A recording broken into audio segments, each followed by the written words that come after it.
nerding. Hey!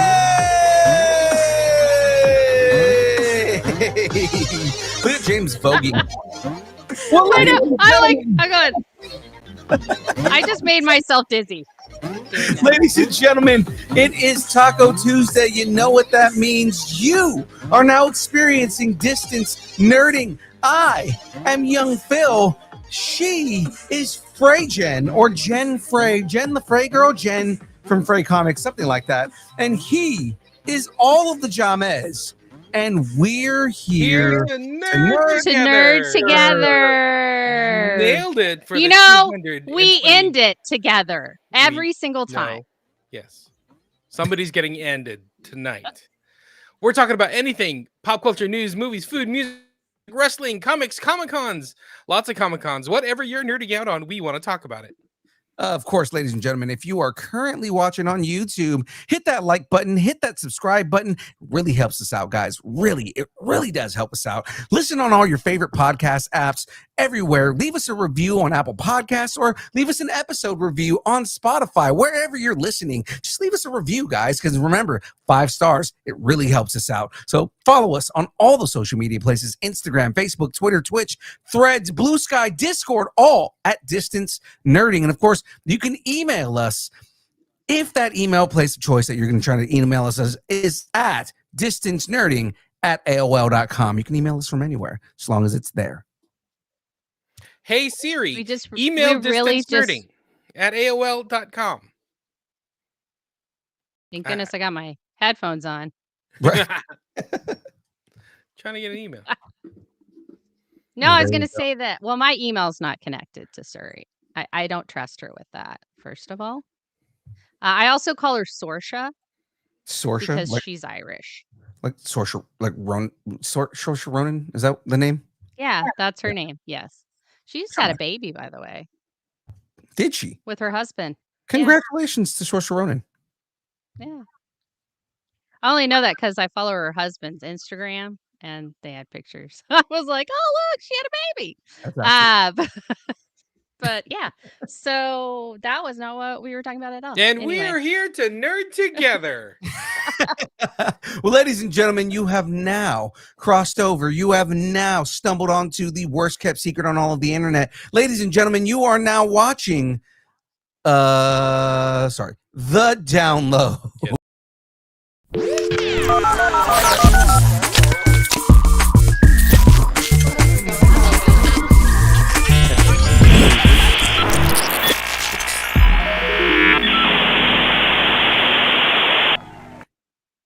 And the interwebs is yelling at us again. What? That happens. It happens. It happens all the time. It's whenever the internet yells. I don't know what that means. Is that not what you call the AOL dial-up sound? The internet yelling? No. Okay, you're in your van during the day way too long, and I think you need more air conditioning because sometimes you say things and I'm like, what are you talking about? Like the Geekend update graphic comes on and you're like, hey, check out your cubby. We're like, what cubby are you talking about? That was a joke that Jen made. I don't know how anybody did. I don't know how you guys don't catch that when cubby, Jen made cubby, that. We're like, cubby holes? What's a cubby? Whatever. Cubicle. Okay. Whatever. Cubicle. Cubby. I understood cubby. I didn't understand the whole like internet screaming thing. Yeah, I really don't think of the internet as like a sentient being. So I just think of that as like a static sound. Look at like Sandra gets it. Static sound. Sandra gets it. It's two demons yelling at each other according to Kitty Foreman. Hey, you have a sentient being in your pants. You got the new iPhone 17, okay? That is as much of a sentient being you can have. Okay? Jesus. All right. Well, ladies and gentlemen, let's talk about it. Leave Sorsha alone. Leave her alone. Leave her alone. This week on deck, we've got starting rumors. We snack on some MC rumors while Voldemort's getting a glow up. The Download. Anime still slays. MCU and DCU compete for most news, but we only have eyes for Grogu. Oh, and that's going to be so sweet. updates. And of course, rounding out the end of the show, ladies and gentlemen, it's the Geek End Update. We recap our crazy weekend and talk Cali cons and Oregon cons and all the cons. Lots of cons this weekend. Oh, yeah. No, so much happened, and we're bringing it to you. But before we get into all of that, of course, ladies and gentlemen. But first, let me get a shout out. That's right, ladies and gentlemen. This show is brought to you by the good folks over at Dubby.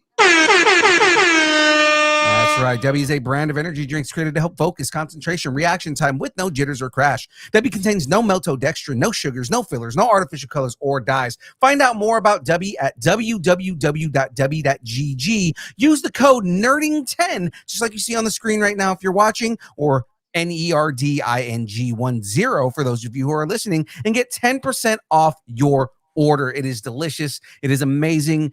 We gave a whole bunch of samples out this weekend, which we'll get into at the end of the show, and people are loving it. So let's continue to get people loving our Dubby. Yes, love our Dubby as much as we love our Dubby. So Distance Nerding is also a part of the Geek Freaks Network. I know, shocker. Whether you're deep in the lore or just discovering your latest binge, Geek Freaks is the network that speaks your language. Come on, we all speak Klingon here. We know what's up. Whether you're building Lego, debating casting choices, or still crying over that finale. Lord knows I am. We've got you covered. Geek Freaks Network, your fandom, your community, your favorite people. Find out more at gfpods.com. Please place that in the chat for me, fine fellows. Already on it. Place. So I was telling you guys after, before the show, James Gunn, rethreaded the challenge accepted. Oh no, you. Live. Yeah, me. The episode that I was in with Frank, something we said in that episode. So you guys need to check that out. How That's cool amazing. is it? We got it. We'll post it. We'll post it after that. We'll post it. For you. I'm super excited for you just because of that. I'm probably gonna rethread it here in a minute. So I was so excited. And also I keep thinking, because James Gunn and we've been circling each other for a while now. And so I think maybe this year, maybe this is the year, next year, maybe 2026. Maybe this year. But I just think, seriously, he's liked stuff that I've said before, and his wife has liked stuff that I've said before. So I'm just like, y'all, I think I need to meet James Gunn. I think I want it to happen. We are with it. Well, I am. I'm going to try to get us all parts, bit parts in a DC thing. Oh my God. That's what I want to do. If you get us parts in a DCU movie, I already endlessly love you. It's going to be like, oh yeah, no, I'm going to rival Husby at that point. If you get me in a movie. James just like I'll take whatever. James is like, I'll take whatever. If I get crushed by a piece of the building falling down that Superman doesn't catch, that's fine. If I get stuck in a closet because Mr. Terrific couldn't put the building back together correctly and the door is stuck shut, I'm okay with that too. I'm fine. Yeah, I'm fine. Actually, you being in the closet would be more canon because we've done that in the show before. There you go. I would not have a problem being an extra in any DCU film. Right? That would be so amazing. I just think it could happen. Let's just manifest this, everybody. Everybody start manifesting this. Let's start a campaign to get Distance Nerding on a DCU TV show or movie. That's right. Well, we can speculate all night and try and get this going. And James Gunn, I know you famously watched the show. Just call us. Of course he does. I'm on it. Exactly. Call us, man. But with that, let's jump into the rumors, guys. It's time to start some rumors. Getting banned in Belarus. You know what? I'm on board with banning Belarus. Let's go. Get banned in Belarus. Get banned in Belarus. Banned in Belarus. Banned in Belarus. Yeah, we were banned in Belarus. Oh, the song's over. Sorry. Let's go. He who must not be named might become she who makes Death Eaters cry. HBO's upcoming Harry Potter series might be brewing a bold, dark art shakeup. According to scooper Daniel Reichman, the studio is auditioning both men and women for the role of Voldemort. That means we could be meeting a she who must not be named. Given J.K. Rowling's controversial stance on gender politics, this twist is raising eyebrows and wand tips alike. Tacos on the table. Will the next Dark Lord be rocking heels and Horcruxes? Oh, that sounds like a party. Heels and Horcruxes? Oh, That sounds like a bad porn. that sounds like a good Halloween party right there. I like that. That makes me happy. That's the so in England they have something called what is it? It's they're called fancy dress parties, and you basically you dress up in costume. But there's one called is like Vicars and Tarts, and it's like you either dress up as like a vicar or like a nun, or like, well, I guess the Protestant version of a nun, or you dress up like That's hard. a streetwalker. Yeah. Like a Horcrux. Yeah. That's just a WH Horcrux. I like it. So, finally, England's doing something right. There we go.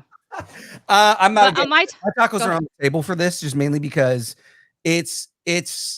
There's been a long standing with, for all the wrong Warner Brothers does, they do kind of fight back J.K. Rowling in a lot of the things that she does. So, like, for instance, the Harry Potter video game, just to piss her off, one of the main NPCs in the game is a trans character, and they did that to piss her off. So it's like, if again, for all the things that Warner Brothers does wrong, they do stuff like this every now and then just to piss her off. Yeah, but that was before Zaslav, so. No, the game was during Zaslav. All it is just Zaslav. I was kidding because I famously do not like David. No, I know that, but I'm just saying I don't think he's directly involved in stuff like that. I think it's just more the creators of these properties are just kind of like, okay, well, we love the property, but J.K. Rowling's not the greatest person, so we're just gonna troll her in whatever ways we can. Yeah. I'm okay with it. Tacos on the table. Yeah, my they them tacos around the table. I think that works. I think it does too. I think we just pissed off J.K. Rowling and Se Wong, apparently. What did he say? J.K. can pull out. She can just say nope and it's canceled. Aww. I bet you she can't. I bet Warner Brothers is like, I bet she can't. Written that contract, like, if you leave, that's on you. This is ours to do what we want to do. Yeah, I think in the end, because Warner Brothers has the movie rights or has the filming rights, that they can do what they want with it. But I think that what happens is they are giving her levels of control so that she can, be a part of everything. But I think in the end, it's their decision. Yeah, and also the only thing that they have to do to change it is just to put inspired by. Yeah. And then then it doesn't have to be anything but, with the people. And they already have the rights to everything. Yeah. So yeah, but well. I guess we'll see. We'll see. We will. Let's go ahead and move on. It's Survivor with Claws, Cosmic Race, and Zero Chill. The multiverse is crackling like a vibranium egg. Rumors suggest Avengers Secret Wars will feature Battleworld style mashup with X-Men and Fantastic Four split across factions. Somewhere Graveyard's Mojo sense is tingling. Are we going to get Mojo? We might get Mojo. Dude, if we get Mojo, it's going to be amazing. Battleworld, come on. I know, right? Expect Mr. Fantastic to face Dr. Doom's twisted reality, while some Fox-era mutants, yes, those X-Men, may join the fight. Council of Reeds? Possibly. Doom's Bride? Maybe. It's chaos, and we love it.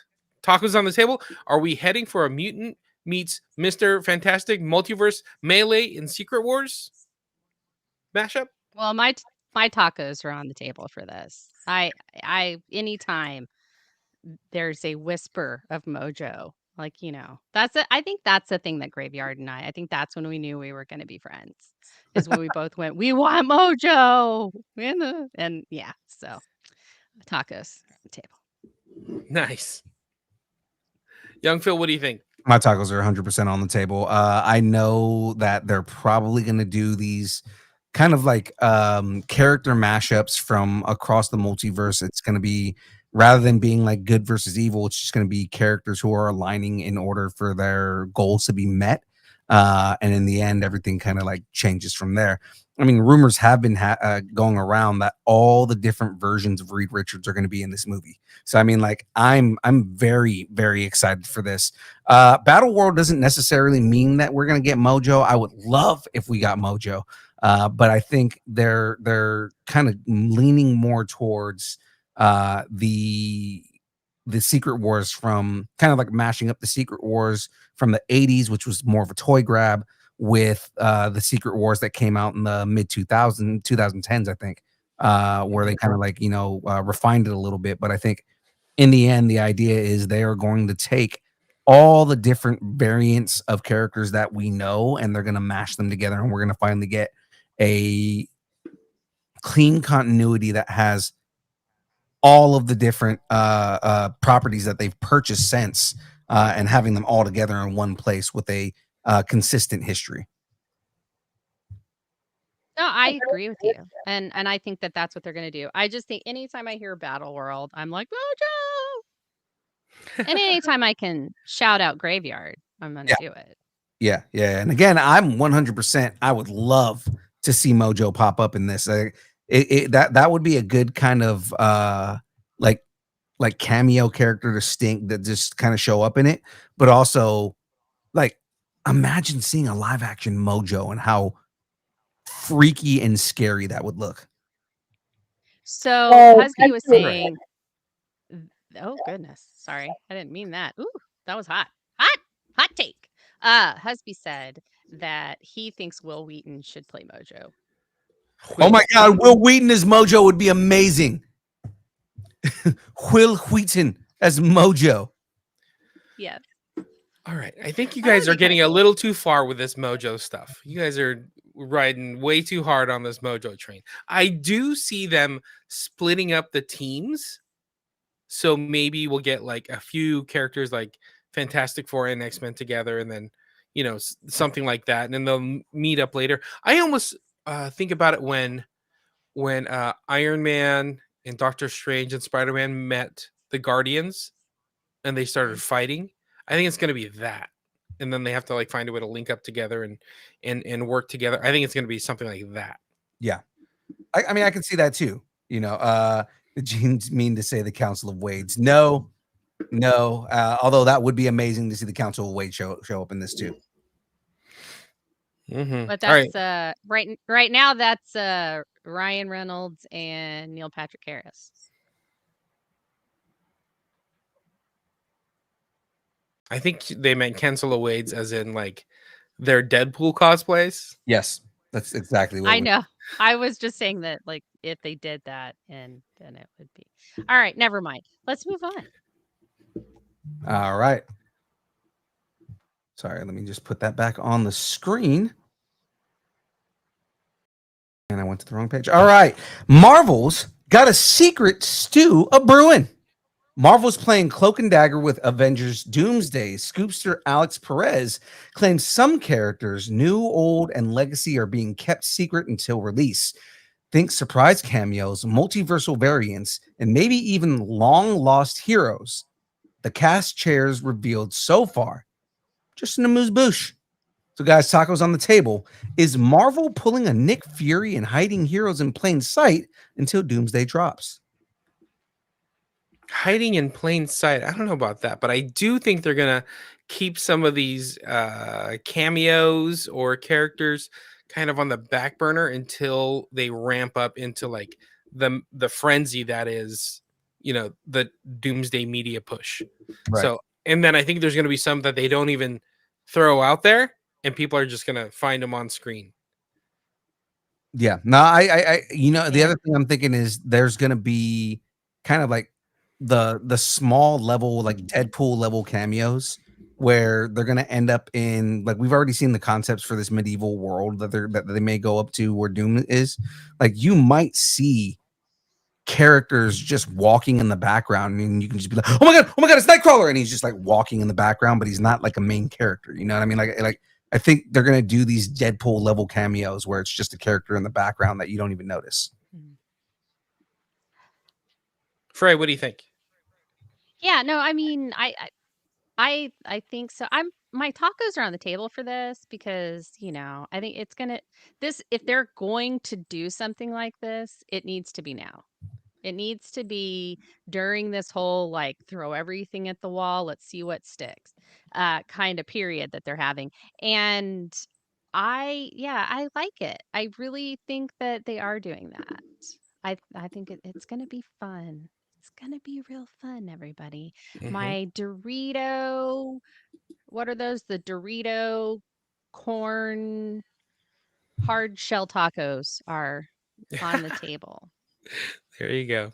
Now that I'm thinking about it, I could see them using kind of C or D list characters like America Chavez, right? I could see her popping up Yeah. somehow, whether she lives, whether she dies.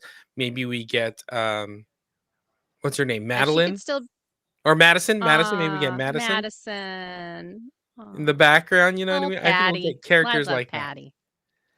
Yeah, that would be amazing. Well, so like they could do that in one thing. They could be at Carmitage. So like Right. she could Oh yeah. still be at Carmitage, and it could just really it could be like a glorified cameo, and that sets up how they get into Secret Wars. Yeah.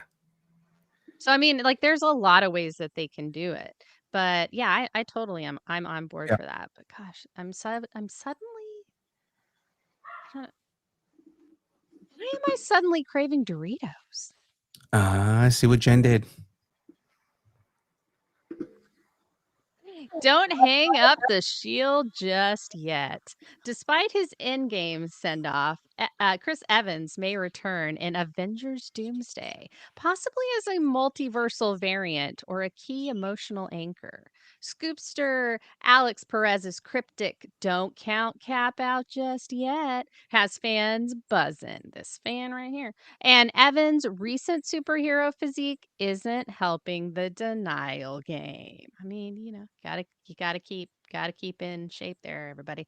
Tacos on the table. Will Cat crash the multiverse party with a "I can do this all timelines" moment?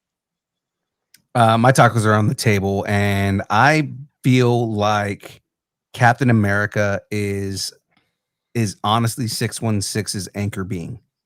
So I know a lot of people are saying that like Tony was the anchor being, but the thing is that the timeline isn't collapsing on itself because Tony died. Right. Whereas Steve doesn't necessarily die. He travels in time and grows to be an old man, which means he didn't die. So the timeline is still it's still what it Right. is. Right. So I think that he might be the anchor being, and that would make sense to bring him back. Mm-hmm. That's pretty good. I I like like that. that. I like that. I want to add on to it. Yeah. I like it so much I'm going to add on to it. What if the catalyst is that he does die? How Well, dare you? And that's what like is the final like pillar for the incursion, which like speeds it up. yeah, no, I mean, I'm with that because, like I said, like Yeah. the whole thing is they did all this work to create the concept of anchor beings between Loki and Deadpool and Wolverine, right? So you Mhm. have this whole thing where they built this into the lore of the 616. So now this exists within Marvel. So it's like, yeah, maybe Steve is the anchor being. That's why he hasn't died yet. That's why Tony, like a lot of people are like, well, Tony must have been the anchor being for the 616. Well, no, the 616 didn't implode. So I mean, he was meant to die, which also means that Doom being a variant of Tony Stark in another universe also kind of holds on to him not being the anchor being, right? Yeah, But absolutely. Steve being the anchor being, and again, I love the idea of you like you said that at the end of this, at the end of Doomsday, they finally kill off Steve Rogers, and that creates the incursion that requires Battleworld to be a thing. Like that's how they're going to save the sacred timeline is through Battle. Right. And they're gonna, because they're gonna have to. I think it's gonna be a fight for who's gonna be the new anchor being. Yeah. Or if they can get Steve Rogers to come from another world. But I think that's it. I do think that we are gonna get a variant Cap, and I do think that. I think you're right. I honestly, I'm just like, I think you in darts just hit that 20, triple 20, baby. You hit it. And I'm there for it. That just went nowhere. I apologize. My I topics are on the honestly table. think, I'm going to be quiet now. yeah, I honestly think that the way it's gonna happen when he finally shows up, it's not gonna be at the beginning. It's gonna be somewhere end of the second act, going into the third act, and he is going to. It's gonna be another Avengers Assemble moment. So he will now have two of those just what the fuck Captain America moments. You know what I mean? Like it's Right. Just like the on your left moment. right, And the right. him picking up Mew Mew is like that was like, we were all like, oh. Yeah. That, and I think that at some point, we are going to see him as Flag Smasher, which I want. You know, again, they've established that the Flag Smashers are a group within the 616, but I think he's going to come in. They're not going to, just like they didn't call him Nomad when he showed up as Nomad in Infinity War, right? Like he is going to show up as Flag Smasher, and it's going to be fucking glorious. So, Yeah. I think it's smart that they're like, Sam, I'm your captain now. Wilson right behind it. well, I think Sam is going to fight him, and they're going to have a epic fight because if he comes in as Flag Smasher, obviously he's the bad guy. He's Captain Hydra. So he comes in as Flag Smasher. Sam is the new Captain America, and we're going to see a fight between the two of them, and Sam is going to hold his own. And that's going to be a moment where Sam is going to get that. He's going to get that kind of hero moment that everybody feels he needs, but a lot of people are complaining about. You know what I mean? Mm-hmm. I feel like there have been those moments. There definitely. I guess they just haven't landed enough for everybody, but he's my captain. They've landed for me. Captain, my captain. Yeah, they've landed for me perfectly. It's just like for everyone. I want Chris Evans to retire so he can come be my third husband. I mean, my Dorito husband. We figured out he's my Doritos husband. That's where people go to retire. I'm right. telling you, yeah. Mama loves her Doritos. Okay, I can't keep talking about this too much. It's all good. Let's move on. Keep it going to the next story here. All right. Saywong was talking about this in the chat. If Storm returns, epic thunder, sass, and a severe weather advisory. Alan Cumming, Nightcrawler, may have just dropped a mutant-sized spoiler. What's with him and spoilers? Just randomly throwing out spoilers. When asked He's about how gay and British, and he doesn't give a fuck. There you go. When asked about Halle Berry's return as Storm, he replied, "Well, maybe she does." Before backpedaling like a Jedi in a Sith council, with Magneto, Mystique, and Cyclops confirmed Storm's arrival would complete the X-Men Dream Team tacos on the table. Is Storm about to roll in with lightning, leather, and legacy in Doomsday? I say yes. I know she's been super coy about it and saying like, "Oh yeah, I haven't gotten a call on the." But as we have learned from so many actors, so many times, Marvel is really good about telling people like act like we've never called you, right? And then they come in and they're a big part of the movie, right? Like biggest example is Spider-Man, right? Like you look at Tobey Maguire and Andrew Garfield both saying we're not in the movie, they haven't called us, we don't know about it, and they were like big tentpole parts of that movie. So I think that a lot of this is going to be that. I think it is Halle Berry is one of those people that everybody is kind of like hoping to come back as Storm. To get like a proper send off for that character, for her version of the character, and her coming back as that character. I think she's just holding it close to the chest. Also, I think she's gonna have a mohawk, and I'm going to fucking, I'm gonna squee like a child.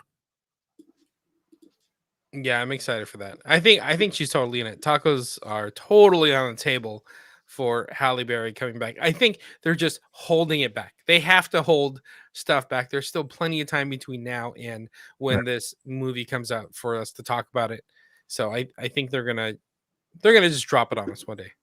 Right. And it's just kind of how we were just talking about in the 2 stories before this about like, surprise cameos and multiversal variants and long lost heroes. Like I think that is what's going to happen. We are going to get Halle Berry return because I mean, why would you bring back the Fox X-Men and not have the entire lineup from those movies? What do you think, Frey? No, yeah, absolutely. I'm on board with this. My tacos are on the table for it. And I at first I want to apologize. Alan Cumming is Scottish. I said he was British. He's Scottish. Offensive. But what? No, I just don't want to I don't want to upset him. That's what I'm saying. That's offensive to Scots. Yes, yeah, that's why I was like, I said British. I didn't mean it. I apologize. But no, my tacos are on the table for this. I do want to see Storm with the Mohawk, and I want her to lead the Morlocks. I want us to get some Morlocks. Oh my God, I if we think got that would be Morlocks, that'd be amazing. so dope if we got Morlocks in this. I think we should get Morlocks and Exiles in this because I want Blink. I want Blink and Nightcrawler to have like a teleport off. I think that would be amazing.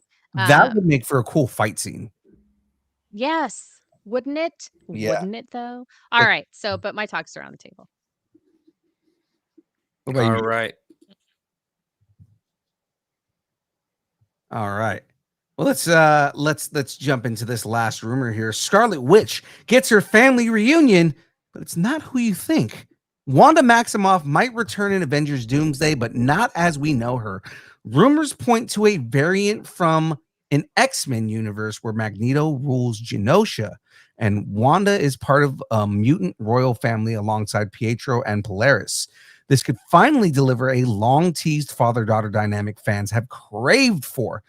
This could also give us that potential House of M that we've been talking about forever. So, guys, tacos on the table. Will Wanda warp in as Magneto's mutant daughter and rewrite reality again? My tacos were on the table for this. And I think the reason that this is a rumor is because Elizabeth Olsen, since she started playing Scarlet Witch, has talked about House of M and how much she loves that storyline and she wants to do that. And so I wonder if that's how they got her back. Because she just recently said that she was like, I don't think I want to do any more big movies. I want to just stick with the smaller ones that I have like passion for. So, we lost James. Apparently, that was offensive to James. We're all gone. Now we're back. Somehow we lost all of Hey. it. No, so yeah, I do see that, but also what a lot of people tend to forget is that she was after the last Doctor Strange movie, she was still contracted for 2 more movies. Yeah, absolutely. So I mean, like as a lot of people were just like, oh yeah, well we don't know if she's gonna come back. Well, she's contracted, so I mean she's gonna come back for at least 2 more movies. The thing is we don't know to what extent that was. We don't know if it was like a small cameo versus something where she's playing a larger role. The majority of us, and I know the 3 of us on screen right now, the majority of us feel like the way that she kind of got taken out in Doctor Strange kind of felt like unsatisfying, right? I want more Scarlet Witch, and I think we all agree with that. So I think that I think she also understands that. Yeah, absolutely. I agree with you. I know she wanted that. I remember seeing an interview with her about it, and I was just like, oh, okay. Yeah, I want it too. We all want it. Get on board there. Lizzie. So I don't know about all this. I think we've been spiraling all episode with all these rumors, all these ideas. You guys are talking Mojo. You guys need to just relax. Let's get through one major like universe ending storyline at a time. You're going from like Doomsday to Secret Wars to Mojo World to House of M. It's like, oh my gosh, let's get through one thing. Can we get through one thing first? It's like House of M, and then all of a sudden, then we're gonna get a Age of Apocalypse, yeah, and then Morlocks are gonna Days show of Future up Past. Days of Future Past, like the real Days of Future Past, and then the Morlocks are gonna come in, and then we're gonna get MVX. Yes, let's do that. So what I'm hoping, then the Brood comes in with the Brood. Shi'ar. Well, I think the Shi'ar is gonna come in sooner than we think. But Marvel owns aliens. You know, they could show up. It's in the comics right now. You know, aliens versus Avengers, that sort of thing. But what I'm getting to, I hope they don't mash up too many storylines. Like I hope we don't get Doomsday and Secret Wars and House of M kind of smashed together, and it doesn't get the justice it deserves. I hope we don't have that. You know what I mean? Like, yeah. Well, hopefully we'll get some years of storytelling. No, absolutely. I think on the House of M front, it would be a cool tease to see them as the royal family and that whole like thing just as a tease. And then once I would love to see us get into a real House of M and the No More Mutants and all that. But we have to be introduced to the mutants and learn to love them and want them to succeed and then screw them over, because that's the only way you get good ratings anymore. Yeah, is by screwing people over. I say at the end of Secret Wars, Onslaught walks in and just ruins everything. Now we're getting Onslaught. Great. Who's the guy? I'm just saying that has like the little thing of hair and the little glasses, and he's a big guy. Chuck loves him. Strongman. Strongman from Alpha Flight. Yeah, I love him. That would be so cool to have him in the background somewhere. And now Alpha Flight. Great. More Canadians. More Canadians. Awesome. I do love Matt in the chat right now. He said, I would lose my damn mind if we got Age of Apocalypse. Can you imagine Sugarman on screen? Oh, that'd be spooky. Right. And then they butchered Secret Invasion. I need them to make good first before they try House of M. No, I do get that. They do need to like fix Secret Invasion because such a good storyline, and they just destroyed that storyline, and mostly because they didn't have the right characters to do it. But I mean, still, like, oh man, like we didn't get a good Super Skrull in this at all. And we're all going off on a tangent already. We need to move on to the next segment on the show. Move it back. Let's move it back. Move it back. Yeah. Let's bring it back to reality. Because move along. Because even the stormtroopers are telling us to focus. So let's get right into this, guys. It is now time for the next segment. It's time to download some information with the download. Okay, there's a script. That's right. Damn it, I keep forgetting there's a script. Hold on. I got this. We've spilled some secrets, served some tacos, and summoned the Scarlet Witch. Now let's keep the momentum rolling. The download starts now.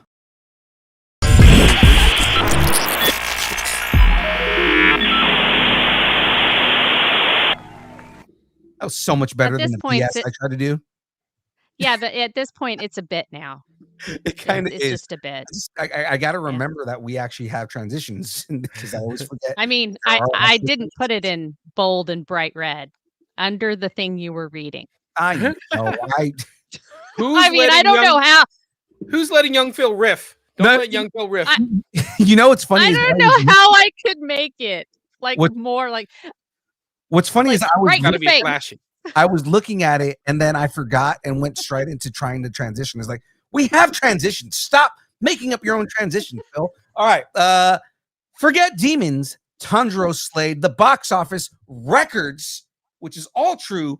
Demon Slayer Infinity Castle has officially dethroned Spirited Away, becoming the highest grossest anime film worldwide.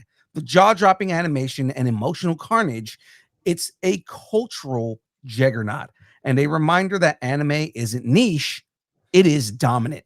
Anime's not knocking on the door anymore. It owns the building.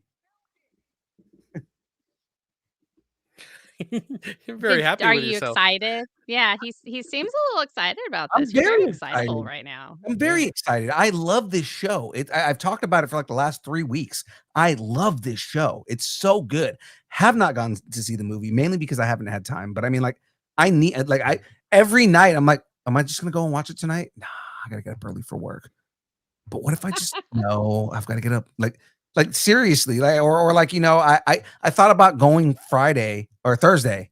And then I was like, no, we got to get up early for to drive to Oregon. And then we didn't. And I was like, shit, I should have went last night. There you Look, go. if you're not losing sleep, is it really a fandom of yours? I Yeah, I mean, know, right? seriously. No, but like, I is it lost sleep to watch sumo the other day. is it not if I'm sitting here like debating, like like making bad life choices just to go watch a movie? Well, you didn't make a There bad would- life choice. But I'm Yeah, I was gonna debating those say life choices. you're just thinking about it. You made a bad nerd choice. That's true. That's true. Speaking of You get one nerd demerit for that. Don't do it again. Move on. James. All right. Before the beats dropped, the demons popped. Netflix and Sony are dropping Debut, a K-pop demon hunter story, a PG-rated short film that explores Huntrix's origin. It's a prequel packed with pop lore and possibly karaoke. Fans are already speculating it'll hit before the sequel and maybe even snag an Oscar nod. That's right. Give it all the Oscars, all the Emmys, give it everything. All the Billboard Awards, give it all. Origin story unlocked, cue the choreography and chaos. I am so for this. So to add to this, the next Oscars, if this is not in contention, then it's a travesty. Yeah, because honestly, so it is one of the it's one of the best animated films that are out right now. But like just story wise, and one of the requirements is that it has to be in theaters. This was in theaters. They put it in theaters. There you go. So this should, if this doesn't at least get a nod for best animated film, then what's the point in watching the Oscars anymore?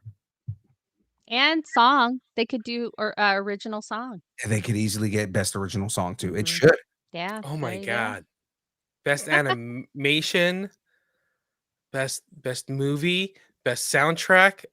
It's gonna be amazing. I would probably prefer soundtrack over just one original song. But James, if one song was nominated, what do you think it would be?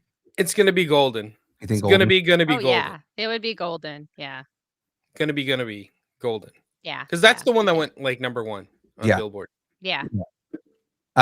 Interestingly enough, at Anna Medford over the weekend, we were playing a whole bunch of Huntrix versus Saja Boys. And what was funny, I'll get into it more, but I did like split the audience because I was like, all right, if you're with Huntrix, make some noise.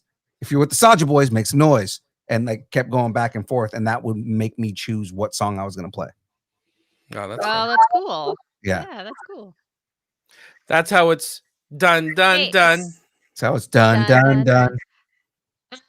So we've had like 2 animes, right? Or animated. Mhm. Would you guys consider like a video games animated, like Tron? Would that be like kind of animated? It depends on the on the video game, and Tron to an extent. To an extent. Yeah, it's a little animated, isn't it? But either way, the grid just got grungy. And I don't think this is grunge at all. So with a haunting orchestra, I just needed an alliteration. Haunting orchestral free score by 9 Inch Nails and a moody featurette teasing digital existentialism. Tron Ares is set to open at $44 million, y'all. Jeff Bridges returns. Jared Leto leads. And the vibe is pure cyberpunk doom. Tron's back, and it's moodier than your ex's playlist. Daft Punk who? How dare you? How dare you? That is I know, right? that is blasphemy. Also, it's funny because like it's like Tron's back because the movie's name is Tron. Is Tron in this movie? Is Tron in this movie? Do we know if Tron is Hmm. actually going to be in the movie, or it's just because the movies are called Tron? I think it's more that it's just the concept of it. I don't know if Tron will actually be in Yeah, this. because I mean, technically, he was in the second one. He was it Yeah, was revealed that he was Rinsler the entire time. So I mean, technically, Tron was right. still there. But Hmm. it's like, okay, if Ares is supposed to be another AI that is in the world, the movie is Tron Ares. I'm wondering, like, is Ares end up being the villain and Tron comes out to fight him? That would be cool. Hmm. Well, so remember they were like, "Hey, I thought Jeff Bridges died. What if Tron takes on him, like embodies him, and that's how he gets out into the real Like world?" if Tron is in Jeff Bridges' body. Yeah. Oh, that would be kind of cool, actually. Or I mean, if they do bring his son back, if like he's like inhabiting his Hmm. son's body, like that would be kind of Yeah. cool. Yeah. Either way, like I think that might be really either one of those. I think would really be making the third movie like really bring the story full Yeah, circle, because in the original one it was that, and it was about like trying to free these these rebels in this very structured society. That doesn't sound familiar. But and now having the structures actually come out into the real and realize how chaotic it is and how orderly their world is. I just think that that's just really neat. It's such a juxtaposition, and yeah, to not have it be the two, but actually explore more of that dynamic into, and then make three the one where they flip it on its yeah, head. I Or like it. I think it's great. what if they go to the real world and they're driving down the street in LA and they take a wrong turn and they meet somebody named T-Ron, and we keep calling it Tron, but it's really T-Ron. No? T-Ron. I was gonna say maybe they meet Barbie while they're trying to, get to the real world. Oh, that there you go. that, Yeah. that would probably be a level of meta comedy that I probably wouldn't appreciate in the movie itself. Like I like meta commentary, but like in that particular case, I'd be kind of offended if they did that.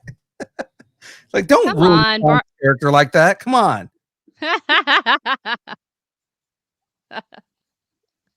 All right, let's move on. I think we've had our fun. Yeah. From prom king to PTSD. All right. Sylvester Stallone pitched a prequel where he played a young John Rambo via de-aging technology, showing his transformation from football captain to war-torn legend. Studio said no, but the idea lives rent-free in our brains and possibly in a future deepfake. Oh my gosh. AI Rambo at 18, that's either genius or a fever dream. Either way, Stallone's still swinging. Tulsa King trying to make it happen. Uh, AI Rambo? Oh my gosh. I don't know how I feel about that, mainly because of what AI like the argument within Hollywood on AI right now, and Sylvester Stallone saying, "Hey, we don't need actors. Just let me act, and I'll be Rambo, and you can de-age me." That's your Sylvester Stallone impression? No, that's not my Sylvester Stallone. Oh, okay. My Sylvester I Stallone. have Yeah, I want to I use have AI. You can make me 18. I'll be a football captain. Yeah, I'll make my way. I'll be the war torn guy. Okay. That was good. All right. yeah. Frey, That what was are a you gonna lot. say? So I have two questions. My first question is, would they de-age him to be before or after the facelift? And second, um, is Dwayne Johnson just the new Sly Stallone? Because Dwayne Johnson just wants to do everything and control everything, and I feel like Sylvester Stallone. Maybe that's what it is. Maybe Dwayne Johnson is our generation Sylvester Stallone. Whoa, whoa, whoa, whoa. We're taking shots? A steel chair to the back on The Rock? What is happening? You can't just take shots at The Rock like that. The Rock has done nothing wrong.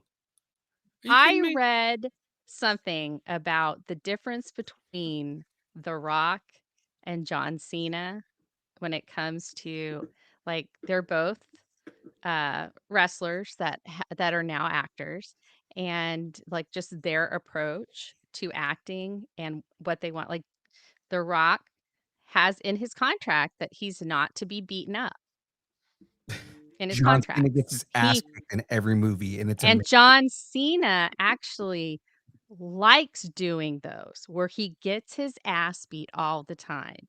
And they say that right there, it shows the difference between those two. And I have to say, they're spitting facts, yo. They're spitting facts. We don't know that.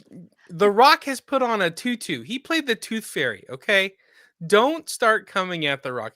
He's played a homosexual man in previous Mhm. roles. He's gotten beat Mhm. up in roles. Come on. Leave him alone. Poor Rock. Could barely be the number one Okay. actor in the world. Jeez. Mhm. Mm-hmm. Yeah. Mm-hmm. By Poor the way, James. speaking of John Cena getting beat up in shows, oh my gosh, the last episode of Peacemaker Oh yeah. when Rick We'll talk Flag, about it later. when We'll Rick talk Flag, about it later. oh my, knees We'll him, talk. the Mute him. knee. Mute him. We'll talk about it later.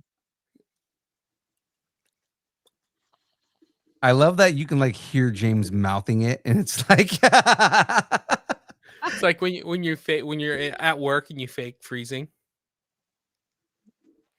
Okay. Anyway. Yes. Oh, and and look at this. 100% agree with Frey. Oh, don't look at you turning heel, Matt Aguilar turning heel on me. I see how it is. Double turn. The double turn. I see how it is. You just Marty Jannetti'd me right through the window. the plate glass window. So rude, Matt. So rude. That's called Okay. defenestration. Defenestration. Okay, we're gonna keep it going. Last 'cause week. I'm not liking this conversation. Mob boss Dwight's empire expands, and so does writers' room drama. Paramount Plus greenlights season 4 of Tulsa King, Oklahoma, with Boardwalk Empire's Terrence Winter back at the helm. Mob boss moves, writers' room drama, and the Tulsa turf war continues. All right, well, Are you Tulsa King. a Tulsa King guy, James? Apparently not. I can't like Tulsa because Tulsa's coming at The Rock, and I don't appreciate it. I've never seen 1 second of Tulsa King, and I do not plan to. What I've out seen of all the people? Yeah, I've seen it on when I go to like people's houses while I'm working, but I've never actually watched the show myself. No. None of that happens here. Okay, That hold is on. not anywhere near like anything that would happen here. I don't know where they get this crap. Tulsa is not like that.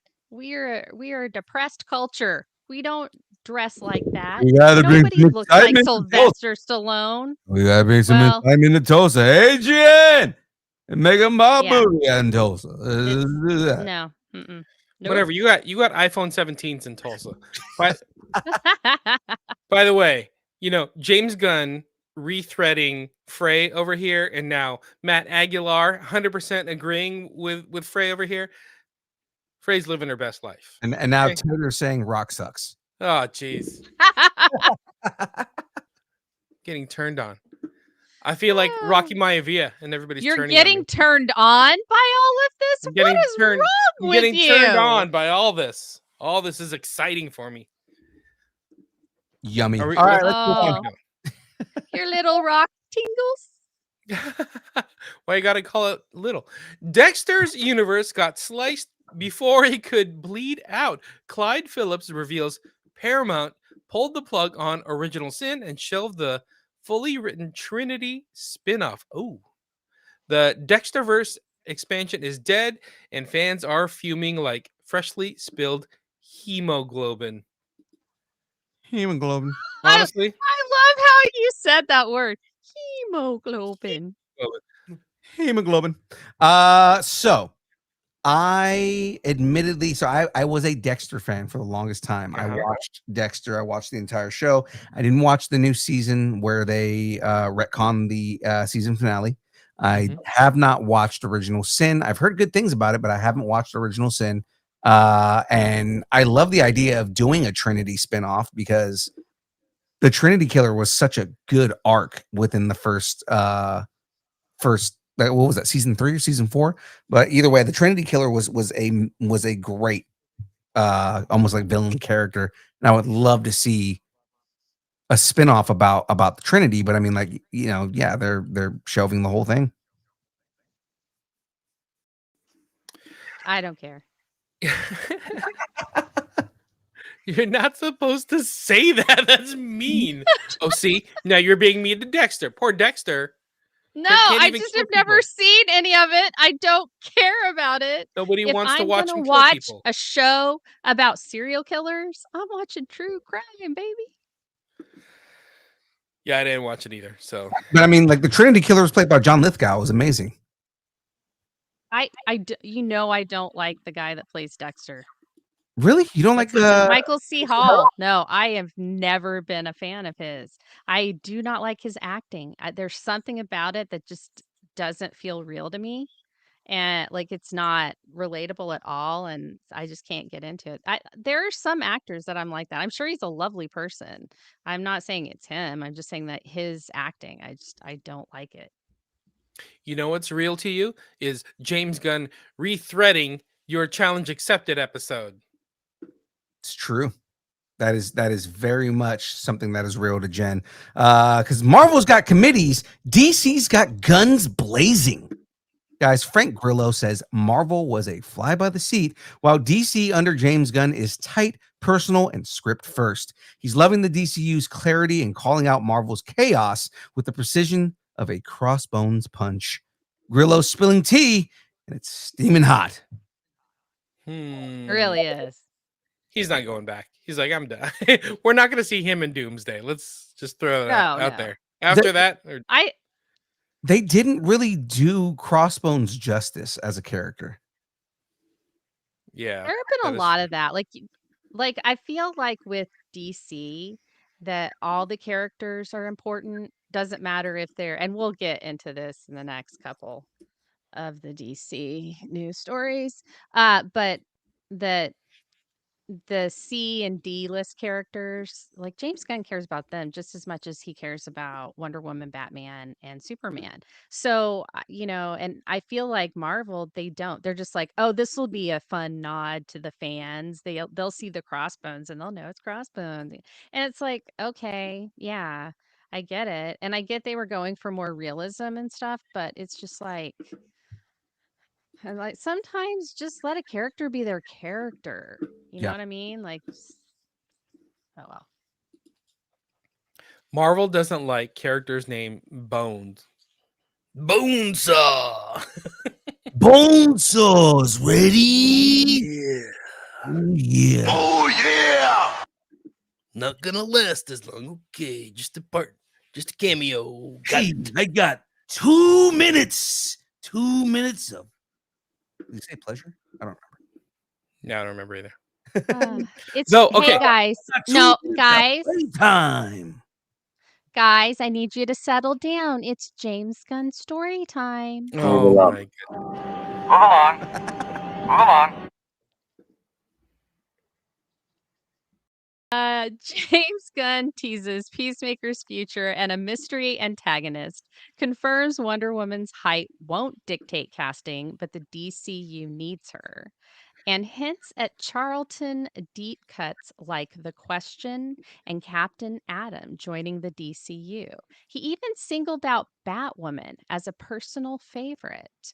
So much brewing at DC Studios. We need a corkboard and some red string. I love this. I love the names that he popped out there. There are there's speculation. Are we going to talk about this? No. Okay. There's speculation that they're saying that Rick Flag Jr. is going to come back into the universe and he's going to become Captain Atom. That would be amazing. That would I be think cool. that actually would be really cool. Right. The other Um, thing that a lot of people, or I know that this is something that's been put out there, Kevin Smith has been saying, one, he doesn't want anything to do with the DCU because he thinks he's going to fuck it all up. But if James Gunn came to him and said, "Hey, you have a choice to write a movie. What would you do?" And his number one is The Question. So I mean, I would love to oh see, yeah. like, I would love to see The Question in general, but like Kevin Smith's take on The Question would be amazing. Mm-hmm. Mm-hmm. Well, Didn't we you know, see? I like it. Didn't we see Go The ahead. Question and Captain Atom on the Hall of Justice mural? Weren't they on there? I thought Mm, we saw The Question maybe. I'd have yeah, to go back I and don't look at think the mural. Captain Hold Adam. on. I have pictures of it. Yeah, I don't think Captain Adam was on there. I do know that I think The Question was on there. Gotcha. Human Gotcha. Bullet was on there, and I think some people thought it was Captain Adam, but Mm. I want to say it was Human Bullet. I Matt, just listened to the Two Bears One Cave podcast, yeah, and Oh, James the Gunn was James on it, Gunn one? and it was Okay. really interesting. It was really interesting getting his take on things. I liked it, and so I recommend it. So if you after the show, don't forget to like and subscribe to Distance Nerding on YouTube, but right. then go watch Two Bears One Cave with James Gunn. Good episode. Yeah, no, I watched a clip. Husby loved it. He watches them all the time, so and he said it was really good too. So yeah, it's cool. I so James Gunn mentioned Batwoman. Mm-hmm. So I think we might get a Renee Montoya question. The question. I would still like Which that. yeah, Montoya I would as the second love question. that. Yeah, Renee Montoya as the second question was still pretty badass. So Yeah, I honestly think that would be really cool. So I kind of feel like maybe that's what we'll get. He just like singling out Batwoman that way. I feel like kind of is him saying, "Hey, look, I'm gonna do Batwoman." You know, like we're gonna yeah, put her in the DCU. So I feel like if she's gonna be in the DCU, that Renee Montoya is probably also coming really soon. So I yeah, I think we'll probably get that. I don't think we'll get a Batwoman before we get a Batman, but who knows? Maybe she'll show up in the Batman. my question with all this is with the question. If we get the question, are they, Say because question 4 more times real quick. the depending on the version that they do, uh, are they? Because I say they because there's two different versions, but are they going to get the spray on mask?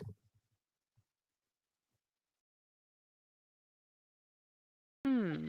James I Gunn is kind of like really into doing the weirdness and doing the crazy stuff. yeah. And like I love the idea of the question's mask being like this mystical spray where he sprays his face and it like makes his face into like a void. Yeah. No, I mean that might be cool. Like more like a mystic tech type thing Mhm. where it's like a tech thing, but it's also got some mystical properties. I kind of like that. I do like that kind of like cyberpunk mystic tech kind of vibe in comics. So Yeah. And it's funny because like if you go and look, like when they first initially revealed that it was a spray on mask, like he goes and sprays and takes it off and he ends up being a ginger. yeah, And like everybody freaks out that he was a ginger because they're like, we didn't expect that. yeah. No, I That'd be think a it's weird awesome. twist. That'd be a weird twist. Okay, I'm gonna keep it going. Has Robin entered the chat? Matt Reeves confirms Robin was discussed for the Batman Part 2, but won't say if he's in it. The real focus? A villain tied to Bruce Wayne's past with emotional stakes and a narrative arc that's never been done on screen. Reeves is building a Batverse with brains and bruises. It's Hush. Interesting. It's Hush. Yes. It has to Yeah. be Hush. Yeah, totally. I'm okay with that. I want to see a Hush Mhm. adaptation. That'd be cool. Yeah, I'm 'cause into it. like who else Well, tied into hey, Bruce's history like that? look, you're preempting the next story. Hush, we're trying to do well then, Yeah, but Hush. Yeah, that's that what was we an said. Hush. unintentional pun. But let's talk about Robin being in the Batman too. Hello. I mean, if Since we're I was gonna say since this is supposed to be Batman during year 2, it has to be Dick, Yeah. right? Yeah. And it would have to be like younger because he came in like famously as a teen. So, like maybe we get introduced to him somehow. Like maybe the circus yeah, they go to comes the through circus. town and Yeah. then maybe it doesn't, maybe the whole incident doesn't happen this time, but like we get introduced to them and maybe we get introduced to like his Well, parents. that would be a real big departure because the first time they played in Gotham, that's when it happened. Like Hmm. the Haley Circus had never been in Gotham before. Yeah. I don't know. I don't know if it does it feel a little early for Robin. I don't know. I guess I need to see where they put the Batman in his Like, adventures I think first. it would considering the be an timeline. interesting layer to Mhm. add to it with him if he has this orphan that he also has to take care of while he's also trying to figure out this new villain that's like wreaking havoc in Gotham and trying to balance those. I think that might be because I feel like that would be a good evolution that he would have that would bring his empathy up a little bit more because he's empathizes with Dick Grayson because he was orphaned too, and it was, like, really tragic and, traumatic, and so he would that might bring a little bit more empathy into it. Hmm. Don't get me wrong. I want Robin in whatever version of the DCU this is going to be Right. because eventually I want to see Nightwing. I want to see what they could do with Nightwing. I agree. I 100% agree with that. I feel like we need introductions into this. Thing is that as far as we know, Matt Reeves is only doing a trilogy. So, it's Mhm. I don't know if it's gonna go that far in. I know that when James Gunn gets his hands on it, which he's still casting, it's supposed to be it's supposed to be more comic booky, and it's specifically supposed to be Bruce and Damian, which means by that point, if Damian is our Robin, then that means we are going to get Dick Grayson as Nightwing. Yep. Yeah, All right. And the and I'm question so is, excited. well, I was gonna say the question is if we're getting Dick Grayson as Nightwing and we know that he's also interested in doing some type of Titans movie, right? Do we get Dick Grayson leading the Titans? Hmm. Well, that's a good point because if they're going to have the Brave and the Bold with Damien, so Mhm, that means Dick Grayson's probably Nightwing by now, Mhm. mhm, some or about to become Nightwing. So we will probably never get to see Dick Grayson as Robin unless we get a version of him in the Batman universe, the Matt Reeves universe. right. Oh, okay. All But right, Matt Reeves. given where it is, it seems like where they're doing putting Brave and the Bold, at least from the conversation that they've been having and the stuff that we do know, where they're putting Brave and the Bold is pre Battle of the Cowl, which means at some point we're going to get Dick Grayson as Batman, which is kind of cool. Yeah. Yeah. Yeah. Well, and I think that's gonna be I honestly I like that. I like Damien as Robin, and that can imply Tim Drake as Red Robin. Hmm. We could get the Red Hood, and those are all avenues that can be explored. Hey, here's where we are now. Let's tell you that story. Let's do a prequel or what have you Yeah. about that, or we'll just do, that'll just be a flashback thing, or, something like that. I mean, there's a lot of ways to bring it about, but I like that. I like being brought in where Batman already has his support system and his family Yeah. and something to lose. Because I, that Batman is a much more interesting Batman when he does have things to lose and he tends to be more brutal and because he sees everything in black and white. mhm. So, and every member of his family tends to see things grayer than he does. And so it's really great. And the way that Batman and Bruce handle all of that, I think that's where the meat of the Batman stories are. So I love this idea having Robin anywhere. I really want the family aspect of it, because alone Batman is just like meh. Look, I he's want to. brooding. Oh, look, now he's brooding in the bathroom. Oh, he's brooding while he's eating. Oh, look, Alfred's disappointed. That's every single Batman movie. I I want mean, to see the dynamic between Jason and Damian, given that Jason was brought back by the Lazarus Pit, which means Damian has some knowledge of the whole situation. I want to see that dynamic between the two of them. yeah.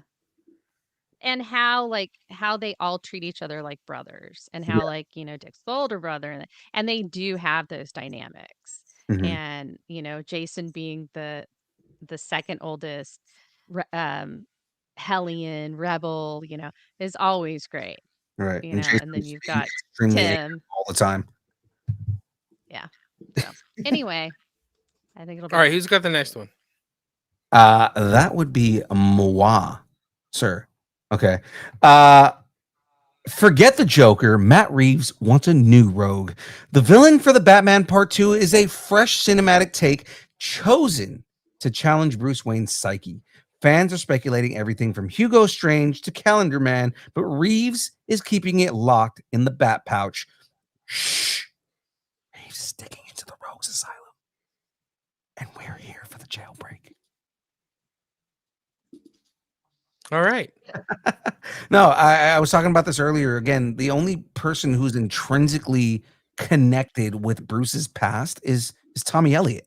Like Yeah. as much as I would love to see Hugo Strange, and I've talked in the past about how much I would love to see Calendar Man redone in the way that he is like a menacing serial killer, the way he was in Long Halloween. I Mhm. I think we've seen Calendar Man on screen. We haven't seen Hugo Strange, but we've seen characters like Hugo Strange. I want to see Hush. Hush is such a unique character that's never been put on screen. And again, he is so tied to Bruce's past that it only makes sense to do Hush. And tonally, for the way that these Mhm. movies are, he fits right in. Mm-hmm. That type of villain, that dual personality type thing, and that whole, with the, almost looking like a mummy. And and it's very much that world that Reeves has created for Batman. So Right. I absolutely think it's Hush. Like, I'm like 99. I would give it a Frey guarantee that we're getting Hush. Nice. A fragrant tea. A fragrant tea. Fragrant. A fragrant tea. A fragrant tea from me. I tried. Also, Matt in the chat. Batman would be the worst Instagram influencer. I just brood with eggs, brood with a sandwich, brood at the movie theater. Right. He's like, I'm in the museum brooding. I'm brooding in the corner. You see, Bruce Wayne look at me. checked in at Jimmy John's, feeling broody. Brooding, getting a Starbucks. I wanted a pumpkin spice latte, but I have to brood in the corner. Brooding at Cracker Barrel. I only drink dark roast. How do I like my coffee? Broody. Extra broody. Was that our last DC story? That was our last DC I story. think that's the last. It is, yeah. We're gonna jump into these Marvel stories. Now I'm gonna brood because there's no more DC stories. I'm gonna brood over some zombies. All right. Marvel is hungry for views. Yeah. Brad Winterbaum confirms Marvel Zombies Season 2 is outlined and ready. Oh my gosh. For Marvel's waiting on viewership before greenlighting more characters, more carnage, and maybe Moonblade Night if fans show up hungry. Want more Undead Adventures? Better stream like your life depends on it. Marvel's watching, and so are the zombies. Marvel Zombies comes out, what is it? September 24th. Ooh, all 4 episodes. Yeah. So it's this week it's coming out, right? Yeah, like tomorrow. everything's coming out on the 24th. So that's the thing is we are Everything. watching that because next week we're going to be doing a breakdown of the entire show. So I mean, like we are definitely watching this. We are in on this. I mean, I'm a fan of the zombies, the zombie comics. I know. Was it you, Jen, that didn't care for the Marvel zombies? I don't like zombies. Yeah. Like I am not a fan. I am not a fan of the undead. It is not my thing. But I'm gonna watch it because I said I would, and I'm gonna help review it. And Have you seen the just episode of expect What me If? to say, yeah, I did. Not my favorite. Like didn't care for it. Wow. I don't like zombies. But I did think Scarlet Witch Zombie was freaking awesome. She was badass. Speaking of, so in that episode of What If, it was not voice acted by Elizabeth Olsen, but for this series, Marvel Zombies, she's like got top billing as being a voice actor for this Marvel Zombies. It's kind of interesting how they're like, we didn't use her for that, but I wonder if this is one of her ways around that contract. Maybe. Oh, it could be. Because this could count as a property. Yeah. It makes me wonder, like, I wonder if they're going to do some flashbacks or something like that to set the stage. Yeah, I mean, they got maybe they got like 2 hours worth of storytelling for this, but it'll be interesting. Yeah. I'm into it. I want to see it. I do like heroes in red. I like Scarlet Witch. I'm a fan of Phoenix. I even like Daredevil. No, I figured. Is Daredevil the anchor being for Marvel TV?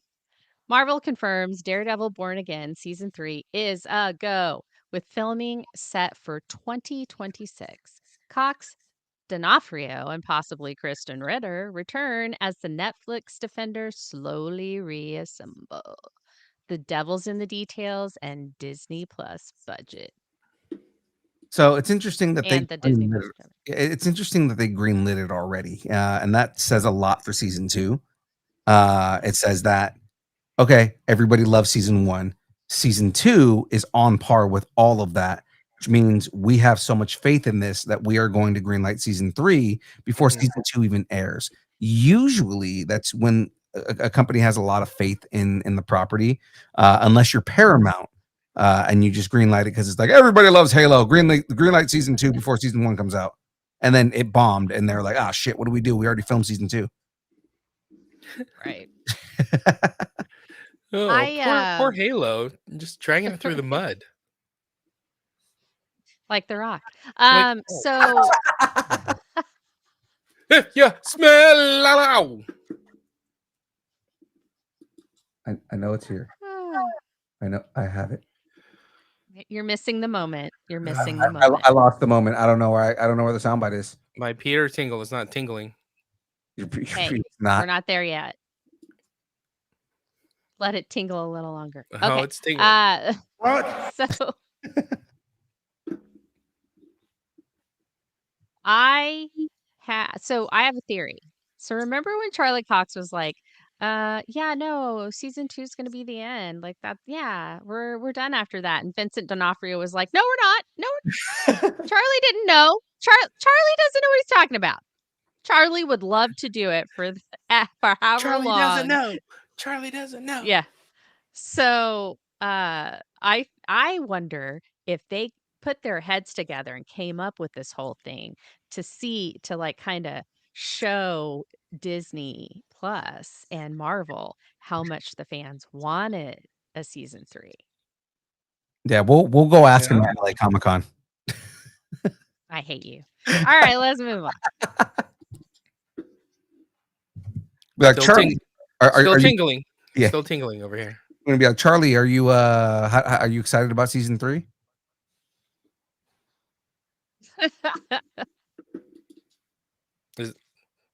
That's it? Well, he's probably gonna respond with, I didn't even know. What do you mean season 3? What are you talking about? He'd be like, we're not doing a season 3. Yeah. They just announced that they're doing season 3. They did. Okay, well, news to me. Why am I always the last to know? Why Is am he I- British? He is. Yeah, Why is everybody always British? because they're born in Britain. Maybe. just All right. just like the Peter Tingle is British. He is British. Okay. Our Peter Tingle got a little ouchy. Tom Holland was briefly hospitalized with a concussion after a stunt mishap in Glasgow. Filming for Spider-Man Brand New Day is paused out of precaution, but he's expected to return soon. The July 2026 release is still intact for now. Who knew stunts could be so dangerous? Speedy recovery, young Tom. Speedy. I mean that is fairly common for stunt actors to get a concussion, and given that he is very big on wanting to do his own stunts, sadly, it is something that commonly happens. Yeah. Yeah. Well, maybe he needed the sense knocked into him. Mm-hmm. Maybe. Yeah. The Poor Spidey kid. sense knocked into him. Yeah, there you go. It's locked into him. Yeah, I think it'll be fine. Yes. I think that was our last Marvel story. It is, and That now was our last quick bite. Yep, it is time to move into our meaty discussions. Jen, let's jump into the download here. Yay. Star Wars meets soggy sci-fi. Someone call Kevin Costner skills. Star Wars. Talking about Star Wars. A newly released image from Star Wars Starfighter shows a lone pilot navigating a flooded, rusted-out world. Pilot navigating in a flooded, rusted-out world that's giving major water world vibes. With rising oceans, scavenger tech, and a post-Empire aesthetic, fans are speculating, could this be CAMEO, Mon Cala, or maybe a brand new planet? Star Wars Starfighter looks ready to dive into environmental storytelling and survivalist grit. With the way that they have been going with Star Wars, I don't think they're going to be revisiting a planet we already know about. It's Camino and Mon Cala could be cool. It could also be Selkath, but I mean, like, I don't think that they're going to go to any of those three. I think that this is actually just going to be like an Earth-like planet where it's landmass, but then there's like a lot of water. So, and they just happen. Do you remember what the planet from Bad Batch was, where it was like the island people? Oh, I know what episode you're talking about. I don't remember what it was. Yeah, it was like, it's the one that Fees, like Fees had, it was all like the not rebels, but like the refugees from different wars, like Pabu. Pabu. Was it Habu? Habu? Yeah. Okay. So yeah, Camino, Mon Cala, Habu, Selkath, and then there's also the planet in the Mandalorian where remember they met the frog lady? Yeah. And then there was that one planet in Andor too, right? Yeah. I mean, there's a couple of like water worlds that are out there. Like I said, I feel like with the way that they do the storytelling in Star Wars and these newer stories, I think they're just gonna make up a planet. I don't know, like Sean Levy, he's pretty cool about bringing lore into stuff in new and exciting ways. So it may be a planet we've seen before. It may be a planet that was like on, like I said, like it could be the Bad Batch planet that was in a different format, or could be a planet from the Legends books or something. So I think it'd be cool if they did Mon Cala or Selkath, just because we've seen a lot of those characters. Like we've seen the Mon Calamari, we've seen the Selkath, which are the dudes with the tentacles on their mouth. Yeah. Right. Like we've seen a lot of these characters, but not actually visited the planets. Mon Cala, like they did a little bit of Mon Cala in Rebels, right? No, in Clone Wars. Clone Wars. They did Mon Cala in Clone Wars because Mon Cala is also a planet where they build warships. So it's kind of like, they wanted to kind of show like how they build warships under the water before they put them in space. And Selkath was visited a lot in the in some of the video games. So it'd be kind of cool to see them, like in a TV show. I'd be excited to see that. If they said, "Oh yeah, we're approaching Mon Cala," and it's like, "Oh shit, we're gonna see a live action Mon Cala," that's dope. No, that would be amazing. Yeah. And they, and it'd be a different language, Mm-hmm. not just, Arabish. I'm just so- excited for fresh stories, that aren't tied to Skywalkers and Jedi and all that stuff. Let's just get some fun stories in the Star Wars universe. Mm-hmm. Yeah, absolutely. Yeah, fun stories in all the different corners of the Star Wars universe. Whether Maybe you're even human or Mon Calamari or you're a Lego brick minifig. The Skywalker family reunion we never got. Now with bricks, banter, and zero canon anxiety. Lego Star Wars Rebuild the Galaxy Pieces of the Past brings together Anakin Skywalker, Padme Amidala, Luke Skywalker, and Leia Organa in a one timeline bending brick built adventure. Oh my gosh.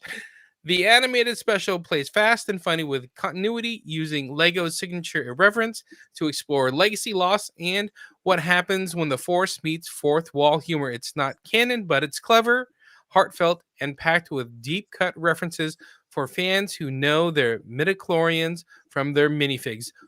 What's the word for a family in Arabish? I'm excited for this one. Don't know, even though Arabish is a written language. I just watched the first season series, the Rebuild the Galaxy, and I just watched that and all the little funny jokes. So good. So good. It's really good. It's just like I wasn't expecting it to be what it was. It was really funny. There was a lot of good references, but like it didn't hang on those references. Like the story went wherever the story wanted to go, and that's what made it special. Right. And it was very much a Lego story, like because it's you have like that master builder field from like the Lego movies where it's like, hey, I'm just gonna build something, I know. I want some of those ships, like the quad jumper thing that they did. I'm like, they sell I them. dig that. I want it. I want it. They sell a couple of those ships. I'm into it. I would watch it, but husband would fall asleep. He falls asleep every time there's a Lego movie on. It doesn't matter what it is. He falls asleep. He's tried to watch the Lego Batman movie 4 times. How does he fall asleep on that? Movie's hilarious. Every single time. No, I know. I think it just lulls him to sleep. Like something in it. I don't know if it's something soothing about the animation. Well, I think who's the guy that plays him? Will Arnett. Maybe it's Will Arnett's voice. Yeah, I mean, I don't know, but every time we've tried to watch it, the Lego movie, fell asleep. Tried to watch it 3 other times, fell asleep every single time. I don't know what it is. Maybe it's the clicking of the Lego bricks. I don't know. But yeah, Lego movie. I can watch it alone, but yeah, if I watch it with him, he'll take a nap. That's interesting. All right, cool. That's my take on this. All right. I'm excited. I'm gonna go watch it. I think it's out right now, right? It's out. The second one, it might have to be out already. I think it's out. Yeah. All right. Well, let's move on to this last story because I know we're all excited about this one. Favreau's taking Din and Grogu from streaming to silver screen. The first trailer for The Mandalorian and Grogu, the upcoming Star Wars film directed by Jon Favreau, is here, and it's packed with high-stakes action, new creatures, and a tone that feels more cinematic than ever. Set after season 3, The Mandalorian, the film promises to expand the Mandoverse while keeping its emotional core intact. With Favreau at the helm and Grogu's powers growing, this could be the Rogue One of the Mando era. Grogu swims now, This is the way. And guys, oh my God, you guys have no idea. I saw the trailer on I think it was on Instagram, and I immediately grabbed it, put it on our group chat, and Jen and James were like, "Nope, we already watched it too," and we just ended up proceeding with like a 20 to 30-minute conversation of why we were excited about this trailer. You guys have no idea. If you have not watched this trailer, you need to. Man, I know it's a distraction from everything that's going on at Disney right now, but it worked. It distracted the living shit out of me because it's a good distraction. I was super excited about it. I loved I've always thought the Razor Crest type of vehicle looks almost exactly like the Firefly class starship Serenity, and so I made it known that I thought it looked like Serenity. But but yeah, no, I think it was really cute. I loved seeing Grogu swim. It was so Yeah. cute. He's a And good his little little swimmer. besties. And his little besties, though, it was like he shot that thing, and they were I like, love that. Yeah, "Good he shot, shot the rat. good shot, baby." He shot that rat, and they're just like, "Good shot, baby." Yeah. So good. I'm so happy. So it starts off with the Razor Crest. I'm so happy the Razor Crest is back. It was such a cool ship. It's a space minivan, and Dadalorian needs his space minivan now that he has his baby back. So I'm super excited for more space minivan action. I go back to a almost throwaway line from season 1. So when he grabs that bounty at the beginning of season 1, that first dude, right? The dude that also references oh God, what was the holiday from the holiday special that they confirmed in the canon? Life Day. Life Day. Life Day. When the same dude that confirms Life Day, when he brings him onto the ship, he looks around and goes, "Oh man, is this a Razor Crest? Oh man, I thought they outlawed these." Like the whole thing is like it was a line that a lot of people didn't recognize because most people were like, "Oh, the Razor Crest is destroyed," and as if that's the only Razor Crest. And that line makes it clear. Like I brought this up in our chat. I said it's the same thing as if Han, rather than going and finding the Falcon, just went and got another Carillion freighter. Yeah. Right. Now Han would never do that because he has so much connection to that ship that of course he wants the Falcon. He doesn't want another Carillion freighter. But I love the idea. He wants to fuck the ship. The same way that fucking Lando did, because Lando definitely put his dick in that ship. Lando put his dick in a lot of things. But with that being said, like hide your wives, hide your droids. Hide your droids. Yeah. Lando is on the prowl. Meow meow. But I mean, like, it's just everything else that pops up in that trailer, all the little small things that pop in there. Like one of the other things I really liked was when they do the reveal of Grogu in the trailer, and you see one of the I forget their names, but the little dudes running by in the sewer and then runs by again, and then Grogu just walks by like casually. Yeah. Yeah. But also, you guys caught Zeb fighting, right?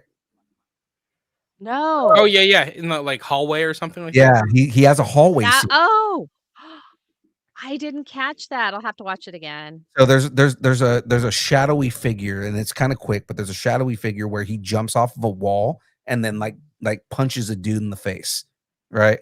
And it's okay, that's Zeb. Oh, awesome! I love Zeb. Yeah, I won all the rebels in all of the movies. It was one of those things where if you pause it, you can see like it's his reverse legs that he has, like his little raptor legs. But then also like again, it's kind of shadowy in the scene, but if you like pause it at the right scene, you can see it's his face. So it's 100. Oh, cool. Yeah. Awesome. I thought that was dope. I still don't know how I feel about Jeremy Allen White as Jabba's son, but it kind of edged me a little bit more in the favor of it when they show him. They just show his back and he just screams like he's in a gladiator arena, and Din looks over and goes, "Impressive," and then Grogu eats some space popcorn. Yes, it's space popcorn. How dare he? It probably has palm oil in it too. Oh, now you're mad at Grogu. Great. No, I'm not mad at Grogu because he doesn't know any better. He's a Uh, child. I know You are not. I know Jen mentioned that one of her favorite scenes in the trailer was the Sigourney Weaver reveal. Mm-hmm. I loved that. And she didn't really even say anything. I thought that was great. Trailer at And the all. whole like him trying to get the food and she's just looks at it. She just takes it and looks at him like and then Grogu growls, that little growl he does like But it was like a whatever. sad I think growl. we're It wasn't like an angry growl. It wasn't like like, oh, what are you doing growl. It was like a sad growl. He was like, oh. No, I took it as like maybe Grogu's like a teenager now, like he's in his teen years, so to speak. Uh-huh. And so he's like, whatever, I'll get what I want. Like, Like that kind of teenage thing. Groot. Yeah, Like like teenage a Groot teenage movement. Groot. That's funny. Yeah, I'm looking forward to it. I mean, there hasn't been a lot of great news, and a lot of action for Star Wars, but now that we're getting Mandalorian and Grogu, yeah, and they're Yeah. going all out with it, I'm in. I'm so happy Zeb's in this. I'm so happy we're leaning towards some kind of live action Star Wars Rebels Yeah. reunion. I hope, Yeah. I hope they find a way to convince uh Freddie Prinze to be like, okay, just you're gonna come back as a Force ghost. You don't gotta do much. You just gotta say a couple lines. I just hope they find a way to like make him come, or not make him come back, but convince him to come back. I think that we're closer to seeing that happen than any of us expect, just because he has been warming up on Kanan Jarrus a lot. Yeah. I remember when we approached him about interviewing him on the show, he turned us down because he was like, I don't talk to Star Wars podcasts.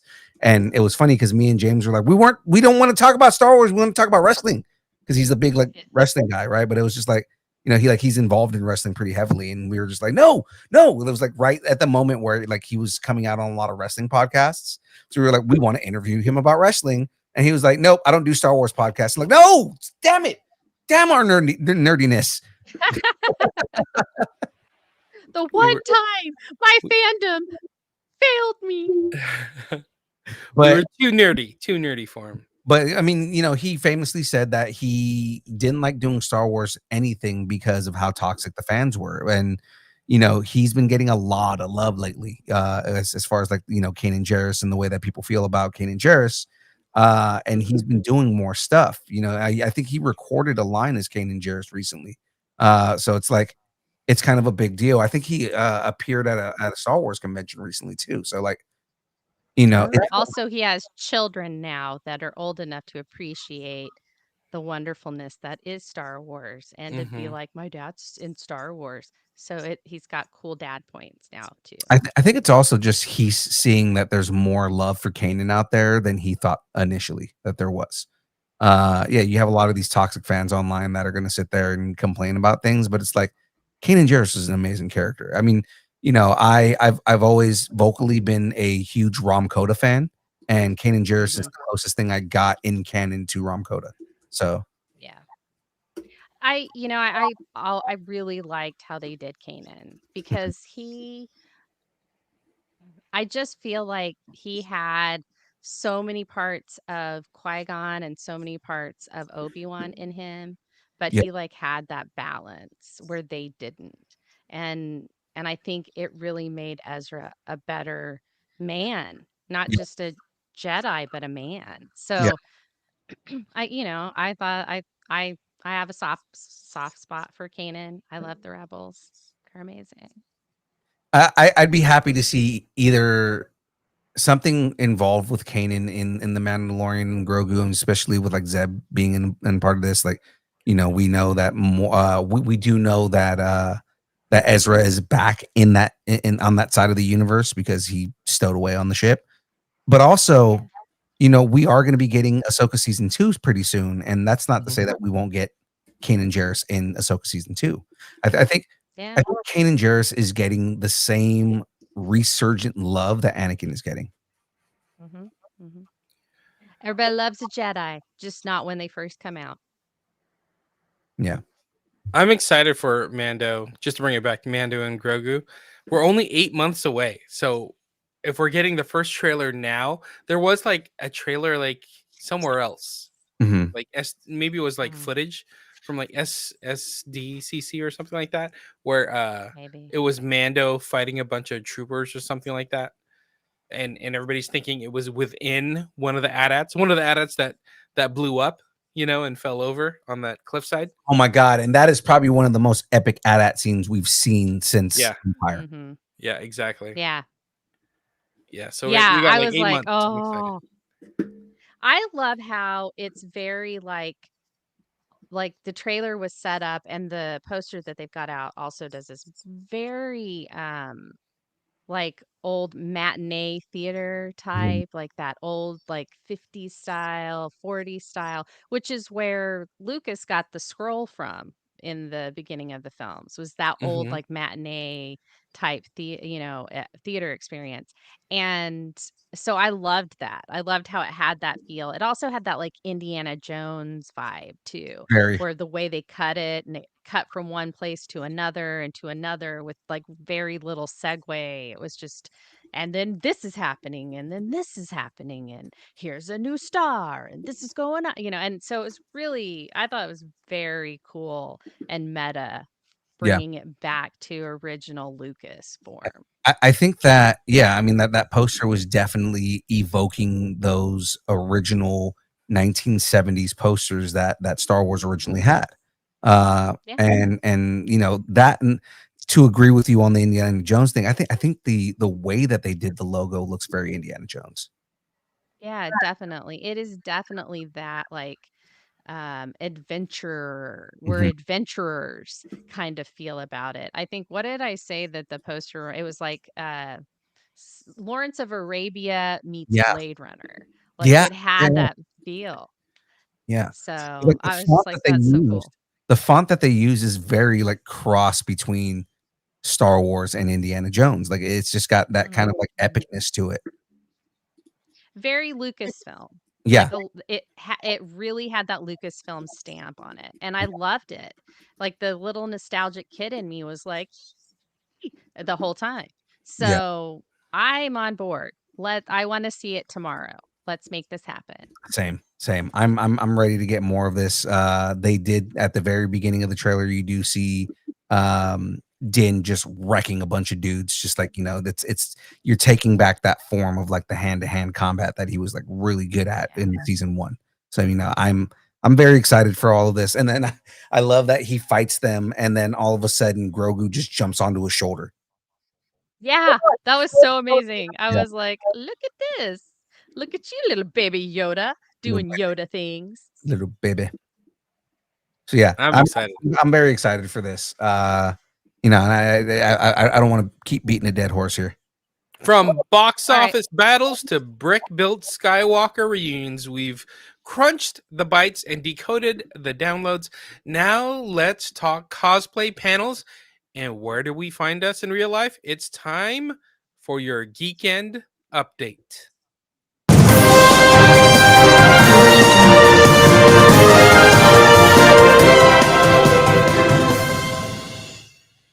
Look at all the So cubbies. do you see the desks and how they have like little, it's just, they're not quite cubicles. You would call those cubbies. Yeah, Cubbies. Jen's got a cubby. Okay. I do. I have a cubby. All right. Well, I ladies and can't gentlemen, believe you never visit my cubby. I leave stuff in your cubby all the time. You just never really notice it. I was Uh, talking to James. oh yeah. Oh, yeah, I don't. No, I Yeah, don't. no. He's He like, I doesn't. don't, He I don't, never. I have no reason to come and see Mm-mm. you. Basically, the way he feels.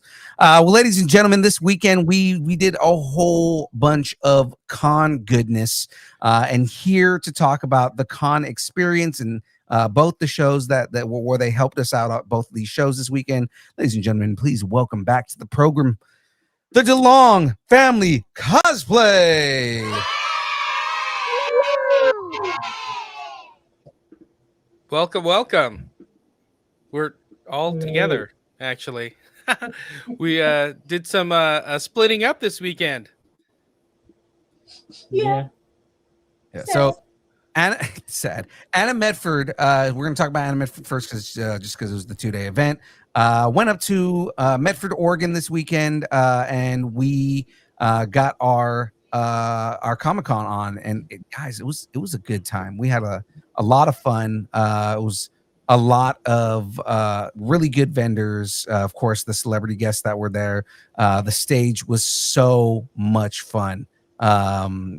Just the way that we kind of ran the show. Jeff, kind of, if you want to get into a little bit of how the entire experience went. So we ended up having only a couple panels, but there was all kinds of other interesting stuff going on. Sailor Moon sung a whole concert. Mm-hmm. The guys with the swords there did a whole sword demonstration. There was a freaking duck there. Like an actual duck. An actual duck with an afro. Little feather afro thing going. I mean, yeah. Doesn't everybody have a duck? They had two. The pair. They actually are in the slides. We gave away a handful of prizes. We did trivia. Ended up filling a whole block of just talking and Phil's nonsense. Yeah. Nice. What was fun is, like, I do a lot of crowd work, and it's just mostly because we need to fill time, or if it's before the cosplay contest. A lot of times the hosts are kind of like, okay, we're still trying to get everything together. We don't know what's happening here. And there just ends up being like a lot of just kind of dead air. So I'll just pick up the mic and just start doing crowd work, and one of my favorite things to do, because I love getting the audience involved, is, hey, who, especially at an anime show, like there's always going to be kids who want to be voice actors. So it's, hey, who wants to be a voice actor? All right, who's got a good impression, or who does a good voice match or something like that? Come up here and do your best, the best thing you can do. And we tend to get a lot of kids that'll come up and do like different impressions and things like that, and it's fun for them, and I'll try and encourage them, like, hey, you want to be a voice actor, you gotta get comfortable getting on the mic. So get them on stage and getting them to do fun things, and it's always a good time. And then we had a nice chat with the murder chicken. The murder chicken. Oh, Amber Lee Connors was so funny. She she would just jump right into it and be like, yeah, so I played the murder chicken.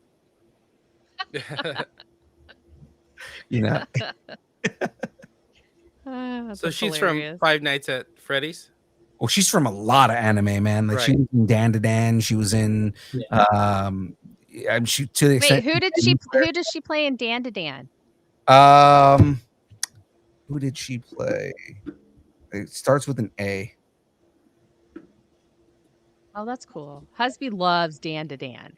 So that, and it's funny because in between everything, like a lot of the music I would play was like EDM remixes to K-pop Demon Hunters, and EDM remixes to different anime themes. But then I had a trap remix to Otonoke, which is the theme for Dan to Dan. Awesome. And yeah, we just had fun with that. Like, you could just see how much everybody would just start grooving as soon as we played the music. Same thing with like K-pop Demon Hunters. A lot of people liked the EDM remixes that I was playing, and then there was one girl that was like, "No, you're ruining it. Play the original." And I was like, "All right." And I ended up playing the original music. But got called out at one point, and that girl was me. No, I'm just kidding. At one point, like I mentioned it earlier, but I'll tell the full thing. I would stop before the cosplay host was ready.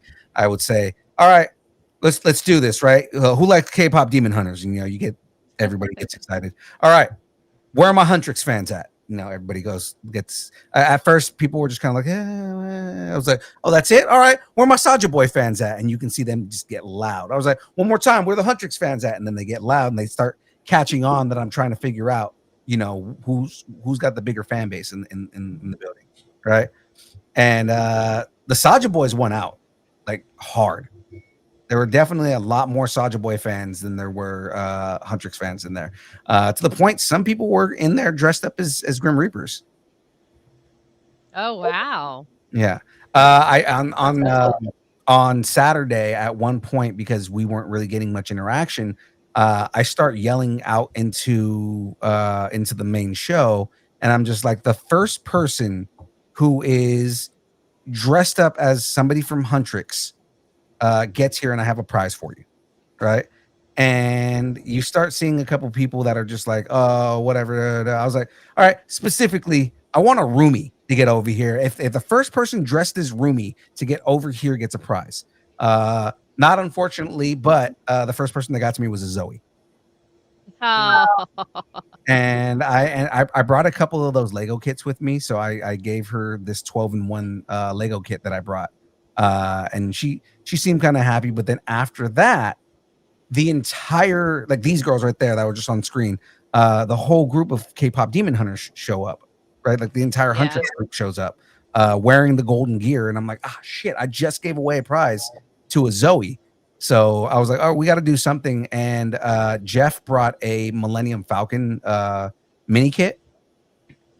Oh, wow. So we gave it to the roomie in the group, and she goes, oh my God, Star Wars. And she got like really excited. So I was like, okay, this paid off. This was fine. Aw, that's awesome. Right there. That's Oh so my- cool. Oh my God, Star Wars! My dad loves that. I know, right? And then later on in the show, because what I really wanted to see was somebody dressed up as Rumi with the demon marks. And I saw one later on in the show, and I was like, damn, had I had another prize, I would have given it to her. Like a prize So- that Aw. was loose. Anna Medford was a little different this year with their entertainment, right? So on the screen there's is that the Southern Oregon Ayato Club, the sword club? Iato, yeah. They practice the sword art of Iato, which is essentially samurai swordplay. Mhm. And it was interesting to watch. I actually talked with their sensei at the end of everything, and his sword, the sword that he actually has. So they actually had real swords, right? So they weren't like they had practice swords, but like for the most part, they were using real swords and all this, which is crazy. And their sensei, his sword is a 400-year-old Japanese sword that was passed down to him. Holy cow. Yeah, so it was like, oh my God, that is dope, right? Like that's such a cool thing. But yeah, they actually practice, and not only that, like, you know, they like faithfully practice it. Like, you know, every movement, everything that they do is thoughtful, and they are there is a reverence for not only the combat but also for the sword itself and for like everything around it. And it's almost like, you know, it's almost like the level of the actual reverence that most of the Japanese have for it. So it was really cool to see. Nice. And they didn't cut Jennifer Seehee because her panel was right after that, or No, her concert. Yeah, they didn't. They weren't even near Jennifer Seehee at that point. Gotcha. How was her mini concert? It was fun, man. We basically just ran audio engineering for her, and she had a blast. She had a lot of fun. It basically, she would sing songs, and then in between songs, she would like have like mini Q&A, or she would tell stories and then go into another song and stuff like that. Like, it was like being at a concert. It was really cool. That's That's awesome. amazing. So she talked about Sailor Moon. Did she talk about her other? She Project? talked about being a singer in general, and okay. how she got into Sailor Moon and the Sailor Moon story. And then she would sing songs from Sailor Moon. She sang a couple of other songs. She sang the full with lyrics, the full Hot Pockets jingle. Nice. Thank you so much. That's what I wanted to hear. I'm like, Yeah, she please sang tell me the she full. sang it. So, like, you know, she was saying, like, what a lot of people don't realize is, yes, there's the jingle they use on the commercial, but there is a full song with lyrics, and she sang the whole thing. That is awesome. That made my day. Thank you. Appreciate that. Hot pockets. Yeah, is that all the lyrics, or there's more? There's like a No, there's remix, more. There's like a whole thing. There's like a an whole extended version. Yeah, Nice. and it's all just talking about like how amazing Hot Pockets are. So you did some interviews with Barrett Letty, Christina Kelly. We talked about Amber Lee, Connors. That's awesome. Barrett Letty was another fun conversation. Christina Kelly's always fun to talk to. It's just everybody was having a good time. We were able to just have really good conversations with everybody. So good stuff. I like it. So overall, it was another good con up in Medford, Oregon. Medford always comes out. Yeah, absolutely, man. It was Sunday. It didn't pick up until the second half of the day. It was kind of slow in the morning. But I mean, like, it ended up picking up and ended up being just in general was a good show. Yeah. For those that were not at that show, so our buddies over at Time Warp Toys, as always, donated a bunch of prizes.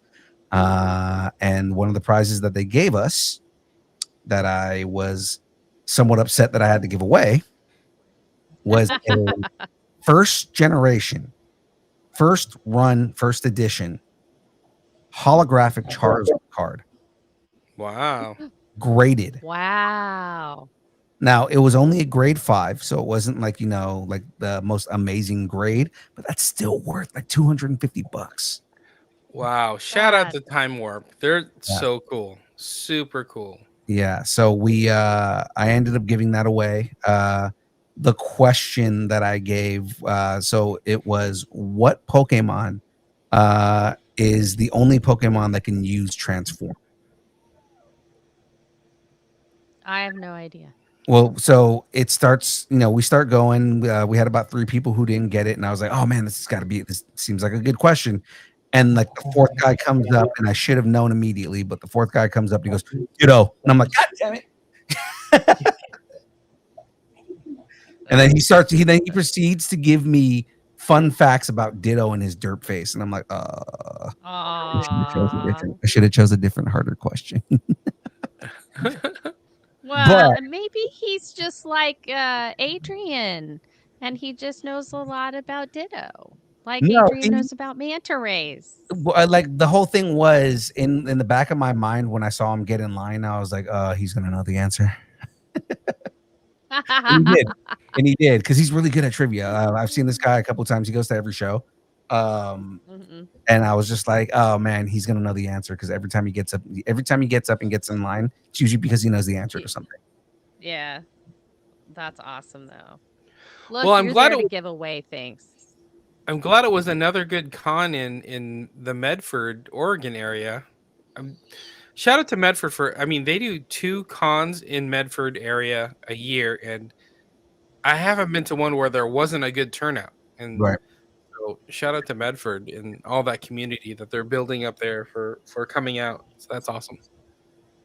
All right. So we've talked enough about Anna Medford, unless Jeff, if you have anything else you want to bring up. No. So let's get into the con that James and Sandra were at. Talk about CrockerCon. CrockerCon was so much fun. I'll let Sandra talk. I was stuck in the panel room all day, so I can talk about the panels. But Sandra, tell us what your experience was at CrockerCon. Well, first, Phil has. Yeah, I was gonna say. Oh, didn't realize I didn't turn the on. Go ahead and talk. I'm gonna fix that real quick. Okay, so yeah, CrockerCon, it was packed. It was outside, inside, 2 floors, and there was people everywhere, which was great because there was a lot of vendors. There was a lot of interactive stuff going on. We had battle demos going on. I think they were fencing, but like with a Star Wars theme going on with it, which was kind of cool. And Sat Geeks was there hosting the cosplay masquerade, which was really neat. Unfortunately, I didn't get any pictures of that because I was busy working the booth, so I didn't get to actually watch it. But what I was seeing and hearing, it was really cool, really fun. Everyone just got to show off their cosplays, and it was a lot of fun for them. There was some Lego demonstrators. There's 2 different ones. There was Sacramento Brick Builders, which hopefully if it gets up, there's a lot of photos of a very young junior Sac geek posing with a lot of Lego figures. And also Bricks and Figs. They're a new like secondhand Lego store that's out in Sacramento Pocket area, which they're really cool. We've met them at Sac Anime. So they're really fun and very interactive. You can right there, you could build whatever you want. And that was from Sacramento Brick Builders right there. And they also had a game room that we were helping run, which you go inside the second floor. We had a bunch of different board games that you could play. And there was also like all kinds of fun stuff. I didn't get to see all the panels because I was busy mostly sweating outside. And when I did get to go inside, it was towards the end of the day. And I can let James talk about that experience. Yeah, there's a lot of people. So from what I heard from some of the Crocker team is that this was like the biggest event they've ever had at CrockerCon, which is a museum here in Sacramento. So it's nice that it's a kind of a fine art museum, contemporary art museum, but then they do a show like this for the community, and it was free, which was great. So I think that added a bonus that it was free, super kid friendly. So many people came out. Vendors were so happy. Every exhibitor, vendor, artist I spoke with said the show was great. So that was awesome. But I saw Bex out there right at the very beginning outside. There was an indoor exhibit area with artists and vendors. There was the panel room. There was an outside courtyard with a main stage and a bunch of vendors and coffee. There was like what Sandra was saying, there was like a game area upstairs. There was a special sensory kids area downstairs. There was food trucks. They took over the entire CrockerCon entire Crocker Museum for CrockerCon. It was awesome. It was so awesome to see. I heard Sac Geeks ran out of ducks. Like they were giving away little ducks and they ran out. So it was such a good show. We saw friends of the show, Sector 7. So they were there too. So we're going to convince them to do more with Sac Geeks and do their part. So that was fun. The panel rooms. Hardly Heroes crew. Yeah, exactly. Yeah, exactly. Like 2 days in a row, I've had Hardly Heroes experiences. Right. We saw Manny today, so it's like, oh man. And then I saw Sheila from Hardly Heroes or ex Hardly Heroes. I saw Manny, ex Hardly Heroes. So it's been great. We still talk to Aaron Thicke every now and then. Yeah, exactly. So it was good. It was a good experience. The panels were great. I couldn't say enough about the Crocker staff. They were amazing, and the show ran super smoothly. And the AV team was great. Shout out to Brian. He was awesome. But the panels were great. We had some amazing panels at the show. I think there was 1, 2, 3, 4 panels plus some trivia and some introduction stuff. So Heroic Girls, another nonprofit here in the Sacramento area, did a Representation Matters panel. It was awesome because our friend of the show, Leroy David, who's part of the Kid Hero group, Lumpia with a Vengeance group. He's one of the producers. He was there. He was part of the panel, so it was good seeing our friend. He's also the designer for the 2026 FIFA World Cup poster. For the Bay Area. So he was super nice. That's dope. So he's been all over. He gave me his San Jose Earthquakes Filipino Heritage poster that he did as well. So he's been blowing up lately. So he did that as well. So he gave me one. So that was fun. The panels were super great. Let's see. We did a Charles Schultz Museum panel with Mary Shine and Lex Farhado. That was awesome. The Jack Kirby Museum. We also did a spotlight on that as well with some of the curators. And that was awesome. We saw, we got to speak with Mike Norton. So Jonathan from Geek Freaks, Frank's brother, he joined me during the show, and he was on stage with me. So just like you and I, how we tend to tag team interviews, him and I tag teamed the interview with Mike Norton, which was great because Mike has worked for Marvel, worked for DC, worked for Dark Horse. He's an Eisner Award winner. He's got a show out that he helped create, is now on Peacock. So, and then he has his own books like Battle Pug that he's doing. So it was awesome to sit down and talk with him. He's got so much to talk about. So super cool. Sac Geeks was there, and shout out to Sac Geeks, Bex, Frisco, Sandra, everybody. I got a little plaque for services Achievement to Sac Geeks. unlocked. What does it say? Achievement Legendary unlocked. board member. He's legendary. Board Awarded member. to James Look at Navarro for that. heroic service, epic dedication, and leveling up our community 2025. Yeah, so shout out to Sac Look Geeks. at So you. we'll be doing a lot more events coming up now that most of our cons are over. So Yeah, I was gonna say we're working and planning on an event right now that should be happening at the beginning of next month. So I mean that just be on the lookout for that, guys. Once we get all the details on that, we'll make announcements. But it's gonna be fun, especially for the local audience here in Sacramento. We would love to see everybody show up. Yep. So I'm so happy.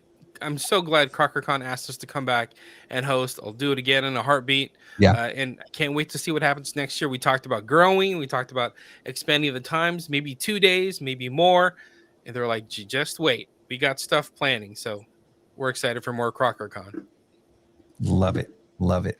Awesome. So let me go through quickly through the cons coming up. Well, I was gonna say before we jump into that, Jeff and Sandra, real quick here. Go ahead and give your quick little plug before we jump into the rest of our con schedule. He just points to me to do it. Okay, so guys, we are on the road to 200 subscribers on YouTube, and we're getting there, but we need to reach that 200 so we can give away prizes. We have a bunch of prizes. We have stuff from Witcher. We have 3D prints. We have all kinds of stuff that we've been gathering up. We are currently at 127, so we really, really need that 200. So please go over to DeLong Fam Cosplay and subscribe on YouTube. The sooner we get there, the sooner we can give away cool stuff. Awesome. Just guys, if you're not already subscribed to DeLong Family Cosplay, to DeLong Fam Cosplay, do that, guys. Like honestly, it's a fun show, especially if you're a cosplayer and you want to learn about fabrication, you want to learn about building a costume, about maintaining and fixing costumes and things like that. Jeff is a really good resource for things like that. So guys, definitely check that out. Also, Jeff is he does props for some indie films and stuff too. So be on the lookout for stuff like that.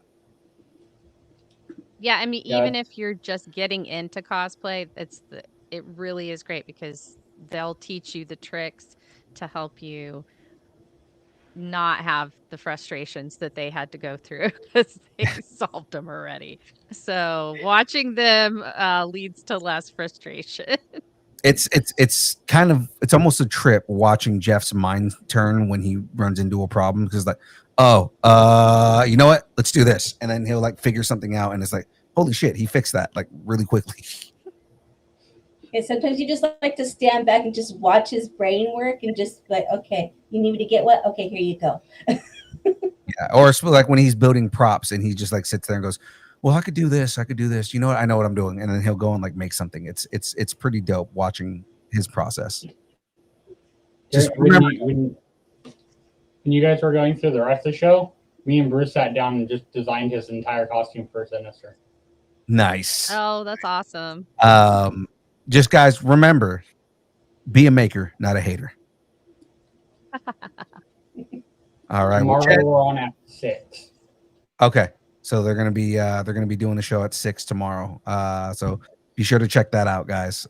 So let's Jen. And don't forget to like and subscribe to their channel. Exactly. Yes, please. Jen, take us through the rest of the schedule for the rest of the year here.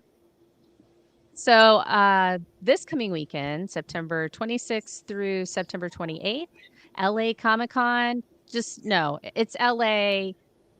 All the stars are going to be there. Distance Nerding's going to be there. All our friends are going to be there. Everyone's going to be there. Why aren't you going to be there? Exactly. Fandom Con is in San Jose. That's in November. It's the 7th through the 9th. Basically, it's Silicon Valley. So if you're a Valley person and you want to go to a really cool Valley Con, Fandom Con, you need to be there. It's a vibe. Also, totally vibe. our now new friend Amberly Connors is going to be there, so we'll get to go see her again. Murder chickens. Right? And then you guys can just like totally like be with Ember and like have a fantastically ValleyCon. We're just gonna vibe. We'll Jen, have, I'm from vibing. San Jose. No one talks like that. I'm sorry. We'll have more That's not the information valley we're about from. Fandom Con coming out real soon, and what Yeah, Distance Nerding is going to be doing there. Right, they've got. We're getting it all worked out. So yeah. Yeah, they've got more announcements coming soon. I'm actually every day I'm getting more and more excited about this. Yeah, but Van's gonna be there, man. So I mean, you know, that's obviously he's not completely out when it comes to that. Say Wong is saying he's iffy to no on it, and Van is in the same boat. But Van's gonna be at that show. So What does that mean? And Say then Wong, just show up. You're with Distance Nerding. Just show up. Jesus. Exactly, And like we are. then at the end of November, the 28th through the 30th, we have Fan Expo San Francisco. Gotta love you, San Fran. Cisco City. I don't know what the name is. That's their nickname. But we None will of be there. What is it? none of those.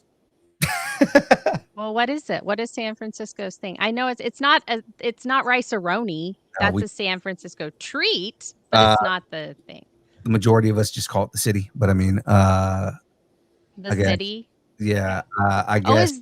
is that why the Golden State Warriors have the city on their jersey sometimes? Yeah. That makes so much sense. Okay, Because I learned something new. Because Oakland is the town, right? So Oakland is the town, San Francisco is the city. See, Jen, Which- you have to come to California so we can teach you these things. If the Warriors jerseys make no sense to anybody outside of the Bay Area. It's not the first time I've heard that. Golden State, the city, what the hell is going on? Yeah, I totally know what you mean. It's because they're out of San Francisco, so they call it that. They have the jerseys that say the city because locals just call it the city. Which is funny because nationally, when you say the city, most people think New York. So, Yeah. with But that's the Big Apple. yeah, with locals, some people will say Frisco, some people will say the SCO. Most of us just say the city. Okay, I'm just gonna say the place where the trolleys are. Yeah. Ding. That could be ding. the neighborhood of make believe too. There you go. The Crooked Street. Oh, Lombard. I've been to San Francisco before, y'all. I know this. Yeah, Ghirardelli's. Yeah. Yeah, that's all Friend of true. mine. The next time you come to the city, I know. I'll show you the real San Francisco. You don't want Okay. All right. No, I don't. All right. So Fan Expo, San Francisco, the end of November, after everybody's eaten all the turkey. Come and hang out with us at Fan X. That's right. Well, ladies and gentlemen, hold on. Oh, wait. No, the most important thing. Every single con that we attend, we bring merch. Because we got merch. Because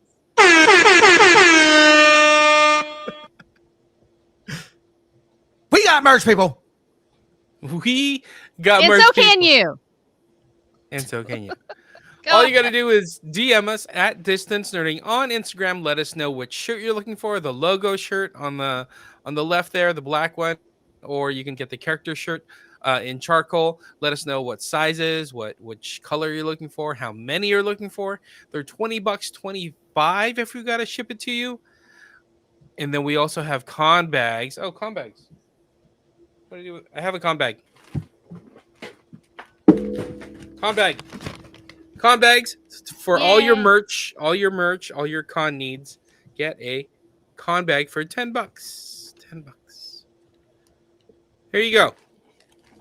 How about this new concept? Why did Phil put a hat on? Because I got the new concept hat on right now. You've got a new concept hat? Oh my Yeah, god! so it's not like we haven't mass produced these ones yet because we got to see, how anybody likes them or whatnot. But this is the new concept. Oh, it's the chase colors. Things are happening. I love You know, it. So you can go with the chase shirt. Yeah, it's a trucker hat. Love we're it. truckers. We need Yeah. one. I like here. that. Yeah, I was gonna say I would like one, please. I don't Well, as have of right a now, hat. it's a one of a kind. We haven't mass produced them yet because we have to see what concepts that we like. So Okay. We shall see. But yeah, well, So what you're messages saying at is if distance I'm learning. ever in your home, I should find that hat and then take it back to Oklahoma with me. That's what I'm Yes. hearing. I don't know Yes. what anybody else heard, but those were the words that came out of his Mhm. mouth. Say Wong is saying CWF is probably going to be at Phantom Con. Awesome. Oh.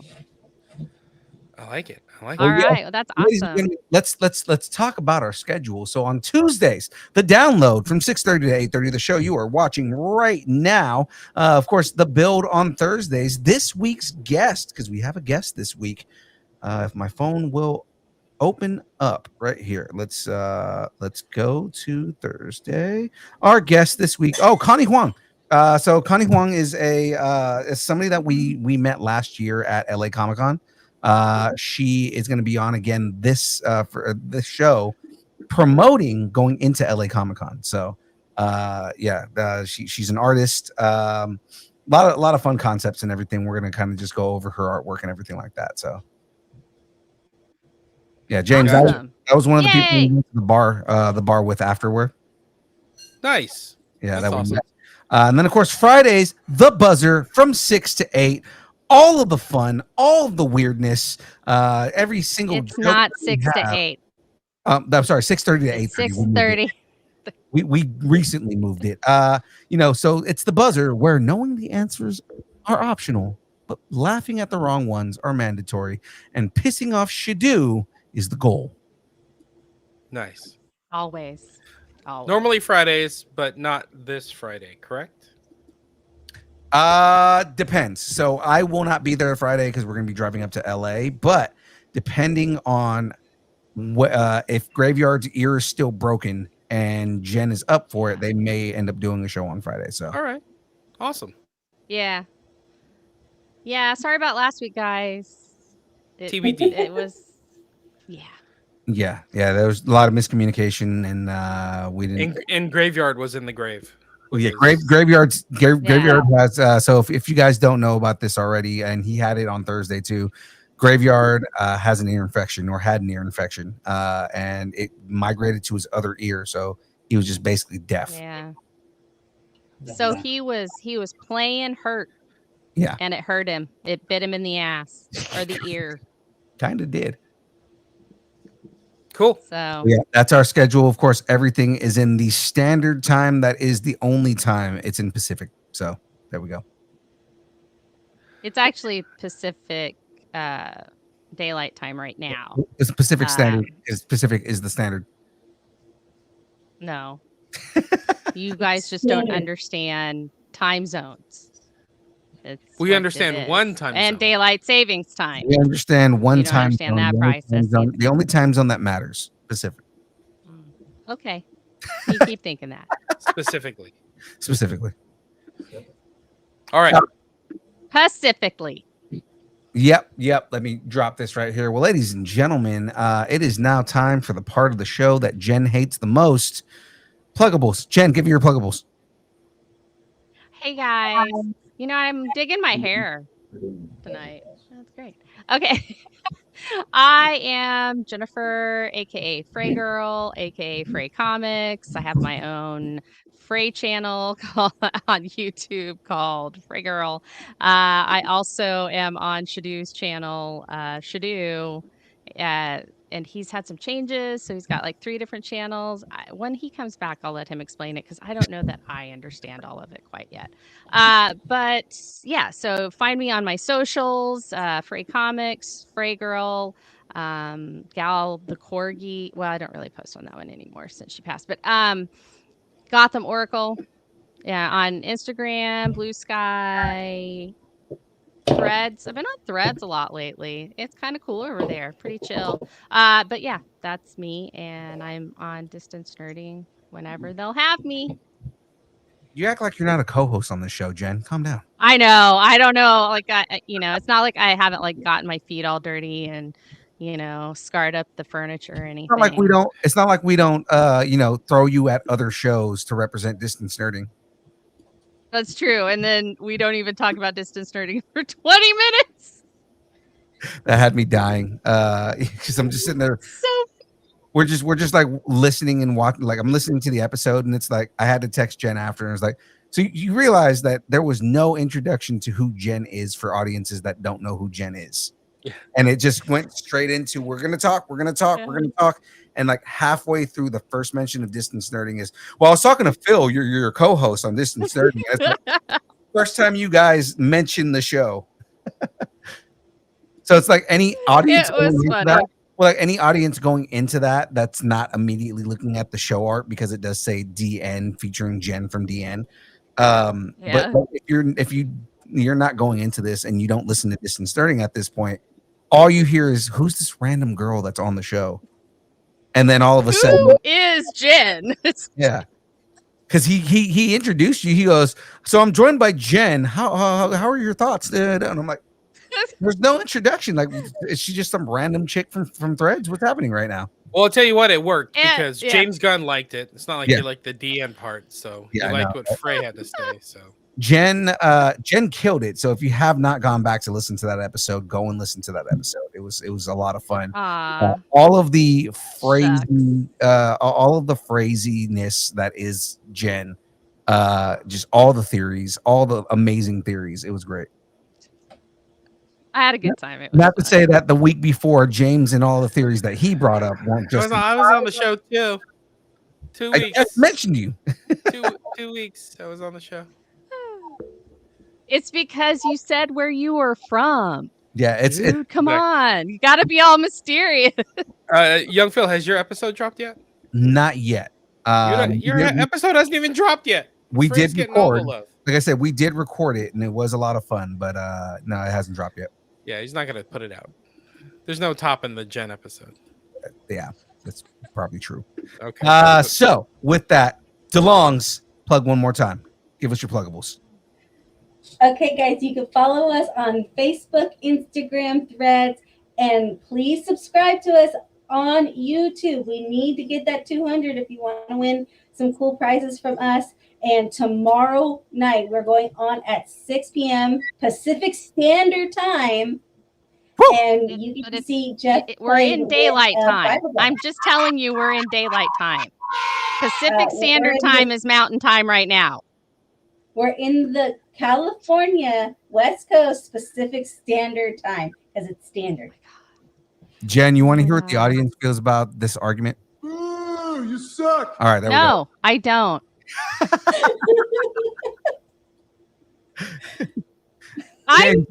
Jen. Well, I'd like to plug Jen's episode of Challenge Accepted because that's the one James Gunn likes. So I'll go with James Gunn. Want to plug that snazzy ass polo you're wearing? Oh yeah. Well, I mean, this is the uniform. This is a stage uniform now. It's funny because it's like the one day that I actually wore a DN shirt. He's like, no, the uniform is the polo. Yeah, exactly. That's polo. That's last year. This is this year. What's wrong with you? On Tuesdays, we wear polos. Exactly. On Tuesdays, we do arms. I don't know any of his other jokes. Have something you want to discuss? Tell us what you're nerding out on and connect with us. Now, ladies and gentlemen, of course, if you want to support Distance Nerding, all you got to do is head over to distancenerding.com. Go to the top of the page, hit that big blue button, join the taco party. That's right. Oh, yeah. All right, there we go. I hit like the wrong button 3 times. But yes, ladies and gentlemen, join the taco party. It is the best way to support Distance Nerding. Makes it so we can do more shows. We can get more prizes. We can do all the fun things. For all of those who have already subscribed, yes, ladies and gentlemen, we are going to be doing that subscriber-only stream. I just have to figure out a day when we can do it because time is not our friend right now. We're in the middle of like 4 different cons. Plus, I got to go to a wedding the next weekend. So we will find a day, guys. I do have prizes. I kind of announced them last on Thursday and showed everybody the prizes that we have. We are going to be doing this. I promise you guys, we got a whole bunch of Lego to give away. Now, with that being said, like James said, have something you want to discuss. Tell us what you're nerding out on and Connect with us on all the social media places, Instagram, Facebook, Twitter. We're still there for some reason. I don't know why, but we're still on Twitter, Twitch, TikTok, Threads, YouTube, Discord, Blue Sky, MySpace, Vine, GeoCities, Friendster, Second Life, AIM, Farmers Only, Christian Mingle, OnlyFans. Tony pictures of Aaron Watson's feet and Mandels, the beard. James's glasses. James, show everyone your beautiful glasses. These. Those glasses. Those Sitting glasses. Face shrinks. No, not these. sitting on a Not table. These I need for my face. Yeah, they're sitting on a table judging you because you haven't, for some reason, subscribed to Distance Starting yet. But if you haven't, you can subscribe now. And if also, you haven't subscribed to DeLong Fam Cosplay, then you should subscribe there too. They're also judging Young Phil because he hasn't ended the show yet. Yeah, I haven't edged, and I haven't ended. I was gonna say I'm edging this this promo. And oh, jeez. Oh my gosh. Yeah. Okay, so that's the end of that. Ladies and gentlemen, of course, if you would like us to, if you want to send us an email and talk to us, of course, you can send us an Would email. like us to send us an email. Yep, you can send us an email at distancenerding@aol.com, and we will read it live on air. So send us an email because we want to read your shit. Let's go. Thanks, and keep nerding together. That is it from us, ladies and gentlemen. We will see everybody on the next stream, which is on Thursday. Everyone have a great rest of your evening. Bruce, if you are still awake, you are in so much trouble. Bruce, go to sleep. Go to sleep, buddy. Go to sleep. Good night, Bruce. I forgot which one. I forgot which one is this show's credit. So let's see if I mess it up. Bye, everybody. Distance nerding. Damn it. Distance nerding.